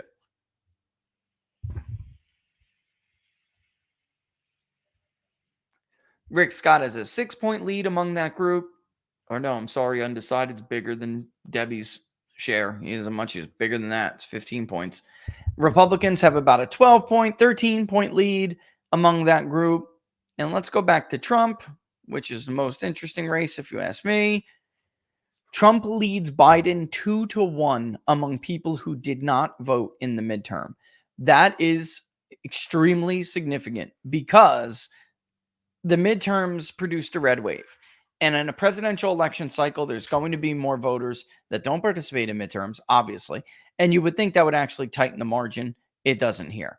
Among people who did not vote in 2020, in Florida is, again, almost 2-1, 45-23. Among those who did not vote in 18, 51-27. Holy crap. Among those who did not vote in 2020, 43-32. And among those who never voted, have never voted, is 48-37. It's incredible. Absolutely incredible. Let's look at white evangelicals. There are quite a few of them in Florida. You are white. Add. And you consider yourself an evangelical. Obviously, you can see there that Trump leads by 16 points among all white voters. What about those who say they are white evangelicals? Trump leads 70-19 without leaning anybody. When we lean them, he takes 69% of the leaners to Joe Biden's 31. So he would be beating Joe Biden roughly 70 something to like 20, ballpark. Let's get rid of this. Let's look at Hispanics.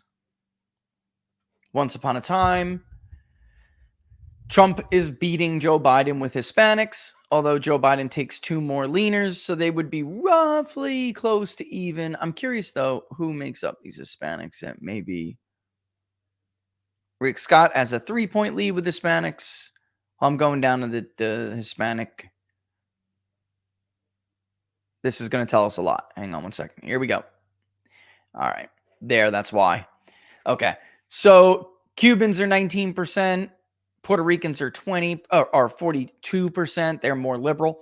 Venezuelans are 7%. Colombians 9%. Mexicans 10%. Other Spanish Hispanic group 6%, not including Dominicans, which are 3%. Peruvians are 2%. Argentine as well 2%. Spaniards 1%. So the truth is, Trump's lead with Hispanics probably bigger than that. Probably bigger than what it even shows. Curious about African Americans, frankly. There are still quite a few African Americans. Holy crap. Oh my God, you better believe it too. If you had to decide, they break 72-28 for Joe Biden. Oh my God, this is why. I mean, my God, that's going to come down, I'm sure, because it's probably regional. There's not a lot of, it's probably too white, urban, too rural, black. We'll see, but right now, that's an incredible, incredible result. I'm just curious as to what the phone is showing us from today, which was going out when we were talking. Give me a second and we'll be able to pull it up. But this is not a close race. Again, Trump is going to wind up having a huge lead. I would not be surprised when everything's weighted if Trump is ahead by 15 points in Florida. I kid you not.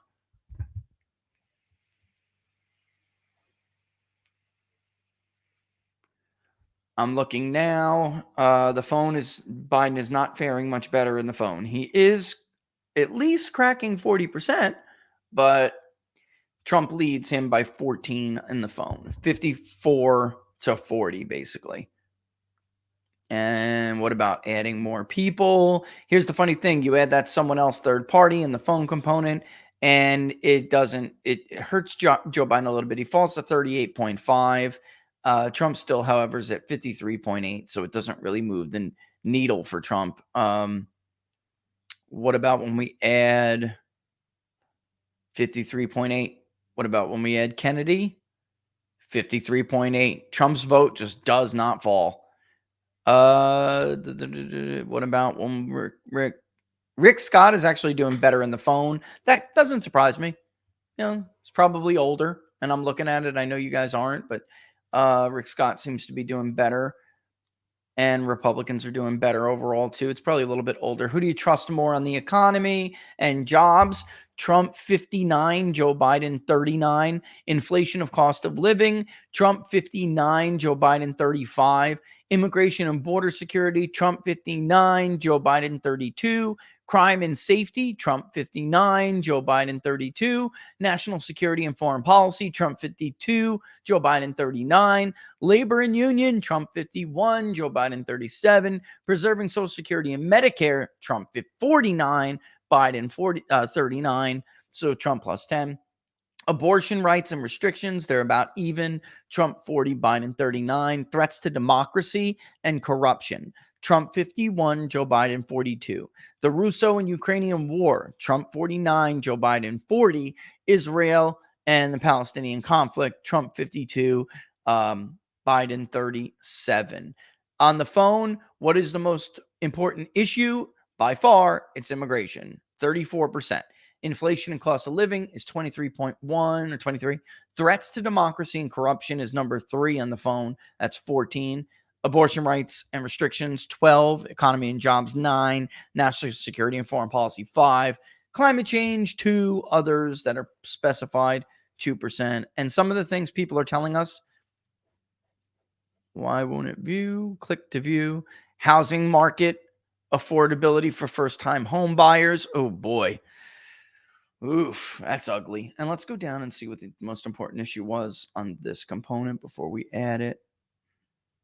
Inflation, and then immigration's close behind, 27 to 21. Economy and jobs, 17. Healthcare, 8. Threats to democracy, 7. Abortion rights and restrictions, 7. National security and foreign policy, 4. Climate change, 4. Crime and safety, 2. National debt and federal deficits, 2. Other stuff, let's see what some people are writing. All the above. We get a lot of that all the time. Social Security. It's Florida, so shouldn't be surprised. This annoys me. Illegal immigration is there. People say that, and then by the time it's done, they clicked on it. I mean, you could send them back, direct them back, but, you know, there it is. Yeah.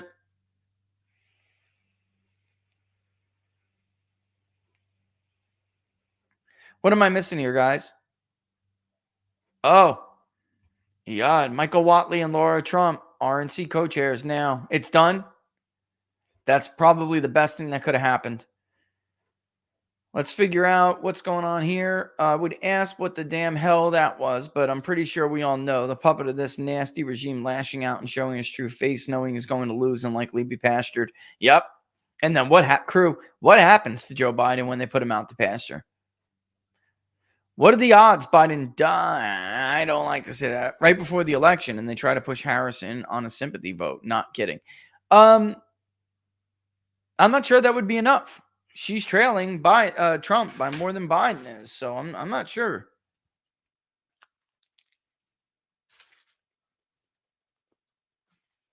Do I have any more of those breakfast pockets? They're so good. It's ridiculous how good those are. My God. Oh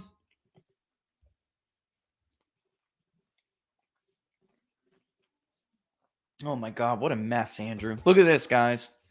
Anyway, Jonathan, all I could say about that is we never know when the good Lord's going to call somebody home, you know. But you're insinuating, like Crew Kid, if they put him out to pasture or something, you know, like, listen, he's gone, he's done. Yeah, I don't know. It's a good question. Listen to this, guys. My dad is in Salt Lake City, Utah, Eastern region, leg chair, and he's been working nonstop since Monday. About 50%. And hold on, let me get you the Utah primary caucus, really. About 50% of caucus leaders responsible for each location didn't do their job, leading to a mess at each caucus location. Holy crap. Yeah, here's Utah still. It still did not really get totally counted. Hold on, I'll move that up. As you can see, there's still vote outstanding in Salt Lake. Hey, Trump gained there, didn't he? He sure did. And he won Utah. I thought she had Provo. Interesting. Summit was close too. Yeah, Utah is going to be or I would say the more rhino or establishment areas of Utah are going to be less Trumpy than many, many other states. And don't forget, guys, we still have a lot of interesting stuff to cover. Next Tuesday is like a mini Super Tuesday. All right. But Utah is not as friendly to Trump. I mean, Trump will clinch, and depending on how he does next Tuesday, it is technically possible, I believe, for him to still be able to clinch on Tuesday. But I mean, March 19th, he's definitely going to clinch. Definitely. Vermont, by the way, just to show you guys, now I know you guys are going to be like, blah, but she did hold on in Vermont. I'm talking about holding on to Burlington did it. And I think we all know what happened in Burlington. It was a load of crap. Look, they're still claiming they have vote out. They're so full of crap. They were doing it just because there were still townships that haven't come in that are expected to go for Trump. So they're holding some vote. I mean, Burlington is dirty. Everybody knows it. I'm not going to sit here and pretend, and blow smoke up your asses and pretend like it's not the case. And of course, she had the dirty governor on her side. So, yeah. There's no doubt they did this for her. Made sure that there were enough votes out there. What else? Georgia's out there. So when you look at states, like how did he do in neighboring areas? Texas is pretty indicative. He just absolutely clobbered her in Texas. Look at how he did in Zapata, by the way. Look at that. Hispanics. That's why I care about that. Tennessee. It's just, we know how roughly, look at that. He even won in Nashville, and he won overwhelmingly in Davidson County overall. Even where Memphis is, he crushed her in Shelby. Chattanooga, which is, there are some pockets of liberalism. And in Knoxville, I mean, he cleaned up here. So when I'm thinking about how he's going to do among other southern states that have similar areas like Georgia and North Carolina is one of them. And look how he did in North Carolina. Won every single county, even won Mecklenburg. He won Wake County, Forsyth. I mean, it's unbelievable. He's Wake is where Raleigh is. I mean, just big, big wins. So that matters because in some of these states that are coming up, delegate allocation is going to be based on how how their congressional districts went. And, like this is northern part, a different region of the country. But you can still see, even in the more liberal areas, Hennepin and Ramsey, he won them. Olmsted is a huge deal. This is a battleground county, and Trump did much better in Olmsted than Biden did. They still have votes out. It's just incredible. And California still has a ton of votes. Look at how he cleaned up in Maine. Maine is on the table. I'm telling you, it's on the table. People don't want to think that, and they better. It absolutely is. New Mexico is going to be interesting to see too. Here's California. They're saying they got about 93% in. There's some ballots to chase out there. There was this thing though, guys, by that account Central. Yeah, so I feel bad for you, Andrew. Tell your father that we appreciate his hard work and we're sorry he's in such a friggin' mess. I'm serious.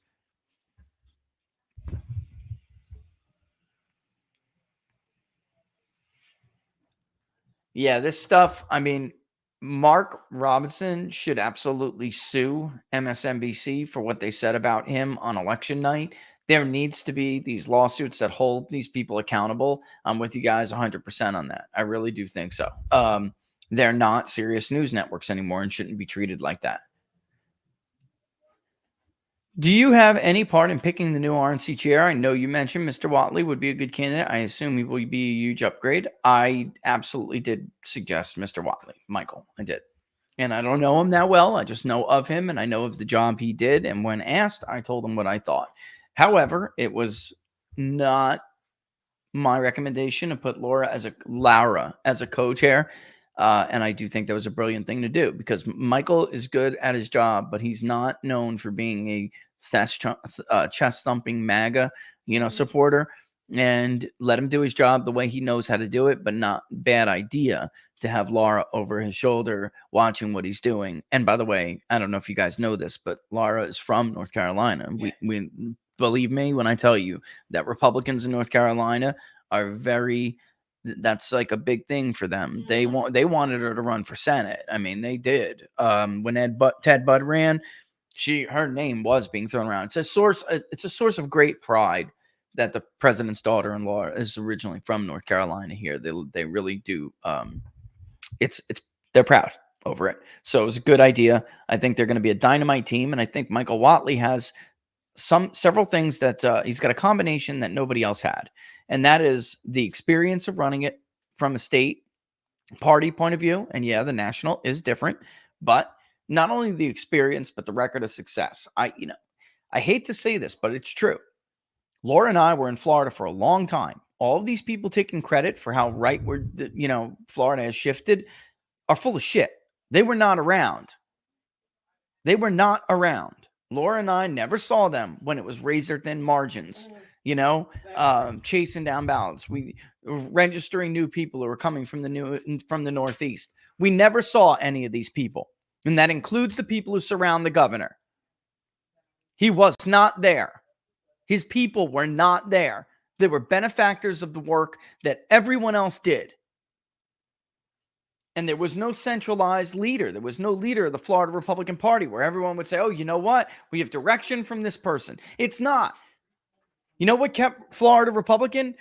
People like the Republicans in Alachua County who built the red wall around Gainesville and took every new person who was coming into the outer area of Alachua and getting them registered and getting them out there and getting them connected, reaching out to them, making sure they got their ballots in, because you damn well knew those kids were going to vote in Gainesville.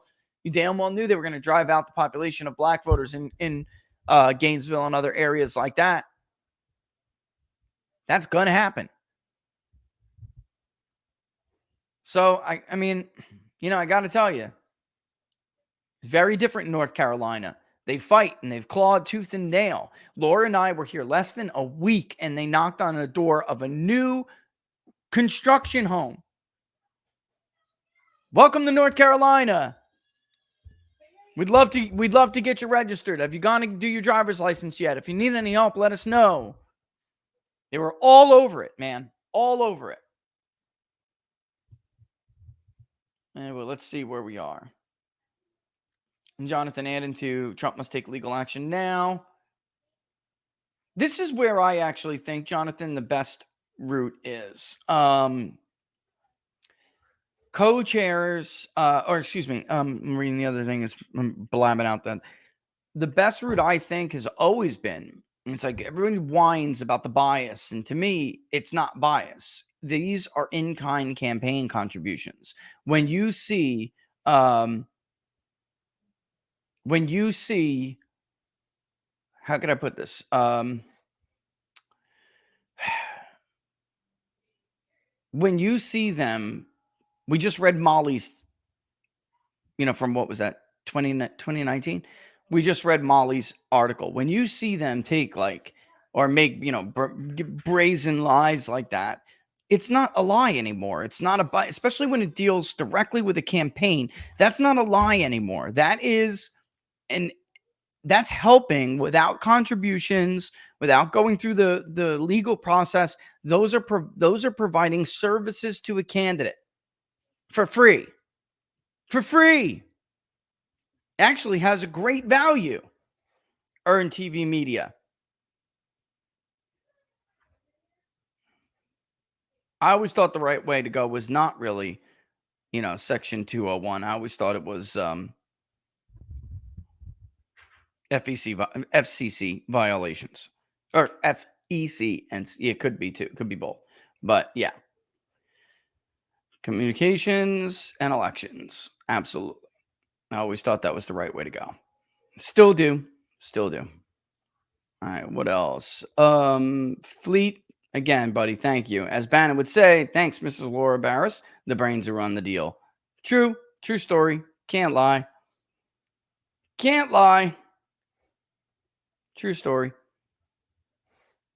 And we appreciate those chats. Like I said, we never really get them on Rumble. I don't know what I'm doing wrong. We don't push them, but I see Viva has success with it. And he's also using Rumble Studio now. I can't because I have to go out to like Rumble Studio is just not work. It's not working out for me. It is good if you're like exclusively on Rumble, but it's we're not. So, all right. So with that in mind, what is it? 201. Let me see if I could just grab a couple other ones.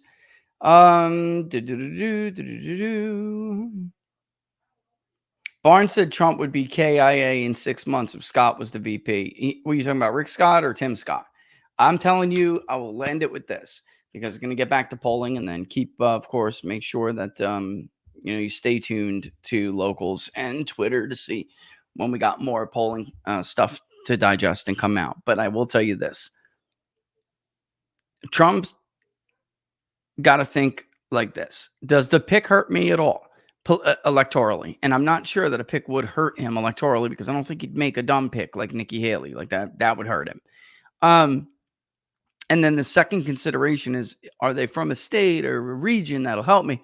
That's a load of crap, and I've been arguing this for years, even in my academic career. That's built on fake assumptions and lies. It's total bogus. He doesn't need anybody like that right now. What he needs is to make sure exactly what you just said does not come to fruition. There would absolutely be, if his vice president is an acceptable alternative to the administrative state or to the establishment, they will knock him off one way, shape, or form, and they will replace him with that person. So he needs to make sure that whomever he picks is either feared as much or more by those people. And if he doesn't, and he thinks that he's in a normal game here, a normal election, he'll be sorry. The whole family will be really sorry. So they better choose wisely. So there we have it. All right. So I do know that yep, Spy says I think he's going to pick Ben Carson. I can feel it in my bones. Lee Zeldin's another one that's floated around, apparently. Kristi Noem is certainly on the list. We've polled several of these people. Kristi Noem did better than I expected, a lot better. And she does help him on the ticket, which is weird, but it's true. Because I guess, listen, I'm not going to say it, but they better make sure some of those rumors aren't true. So if they're vetting Kristi Noem, they better vet it. And better vet her. Good. And I'm not saying they are. I don't know if they are. But if they are, people find out about it, then I would want to throw a bomb myself. I would throw a bomb. I would want a bomb. I'd want, like, and Laura's like, stop mentioning Vivek. But I'm just saying, like, that's what kind of a bomb I'm talking about, like a Tucker or a Vivek. Like, I would pop the pin and throw the grenade in the middle of the whole thing if it was me. And, well, because she doesn't trust Vivek yet. That's why. And I'm not sure I do either. I'm just saying there's magic with them. There's magic with it. Trump and Vivek have magic, and, sometimes you just can't deny it. All right. But Rand Paul, ooh, that'd be a good one. That'd be a bomb too. I don't think it can hurt him. They wouldn't like, the deep state wouldn't like him. That's for sure. You guys see the vote total in Langley, by the way? Nikki Haley beat Donald Trump 75 to 76-23 or something in Langley. I'd have to go and look and figure out which one it is again.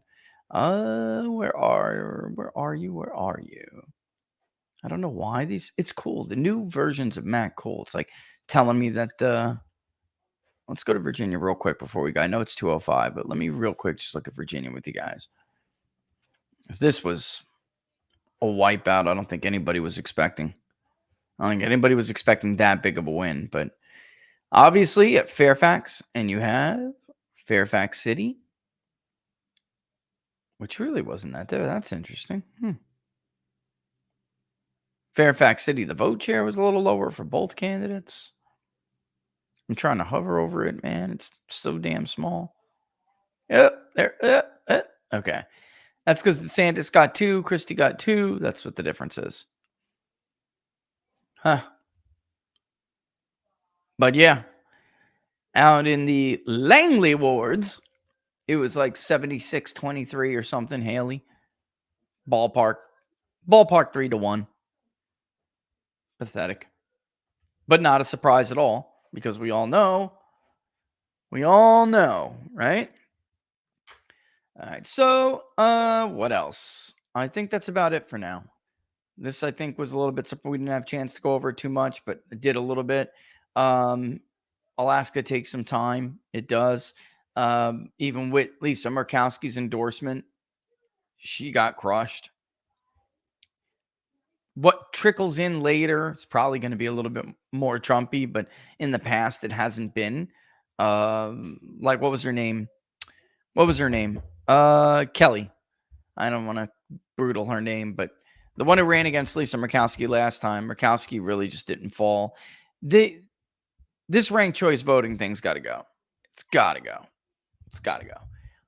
All right, so, I guess we'll call it quits here. Don't forget, at 3 p.m. Eastern Standard Time, we'll have the book club, right, which we are getting very, very close to the end of this book.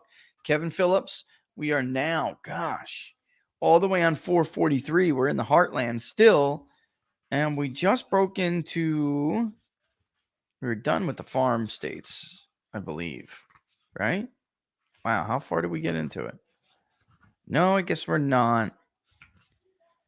Well, we're in the heartland. We did the Great Lakes, the farm states now. God, it went by pretty quick. We have, maybe 100 pages and change to go.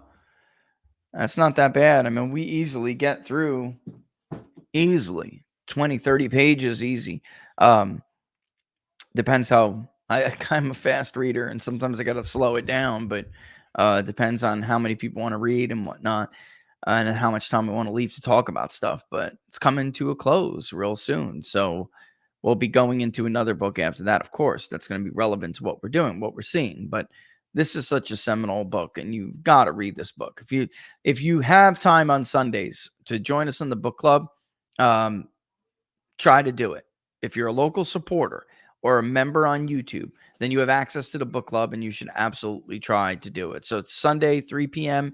Eastern Standard Time. With that, we're going to kick rocks. We'll get out of here. Stay focused on to my locals page and keep up with what's going on with Florida. We're going to finish running some phone interviews today. And after that, I'll start processing. It'll be out before the end of the weekend. Maybe we'll drop it Sunday morning or something like that. But that's it. Yeah, because Saturday we have a competition, which I can actually go see. But we'll just let them pull while we're going, Yeah. Yeah, I give people some time to finish. So we'll get all of the contacts done, and then we'll leave them time to finish, on Saturday while we're gone. All right. Don't forget, if you liked the videos, don't forget to like them and share them far and wide with your friends, and subscribe on Rumble, YouTube, whatever. Even if you're on one, you watch on the other. It'd be great if you would mosey on over, take a couple of seconds to help us. Mosey on over to the other page, like there and subscribe there as well. These metrics really do help quite a bit. But of course, the best place to support us and follow us is on Locals.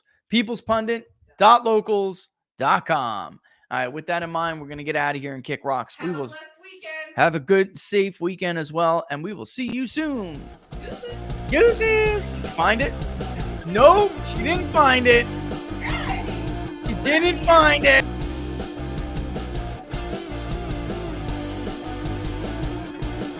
I have to put the mic back up. I fear for my life.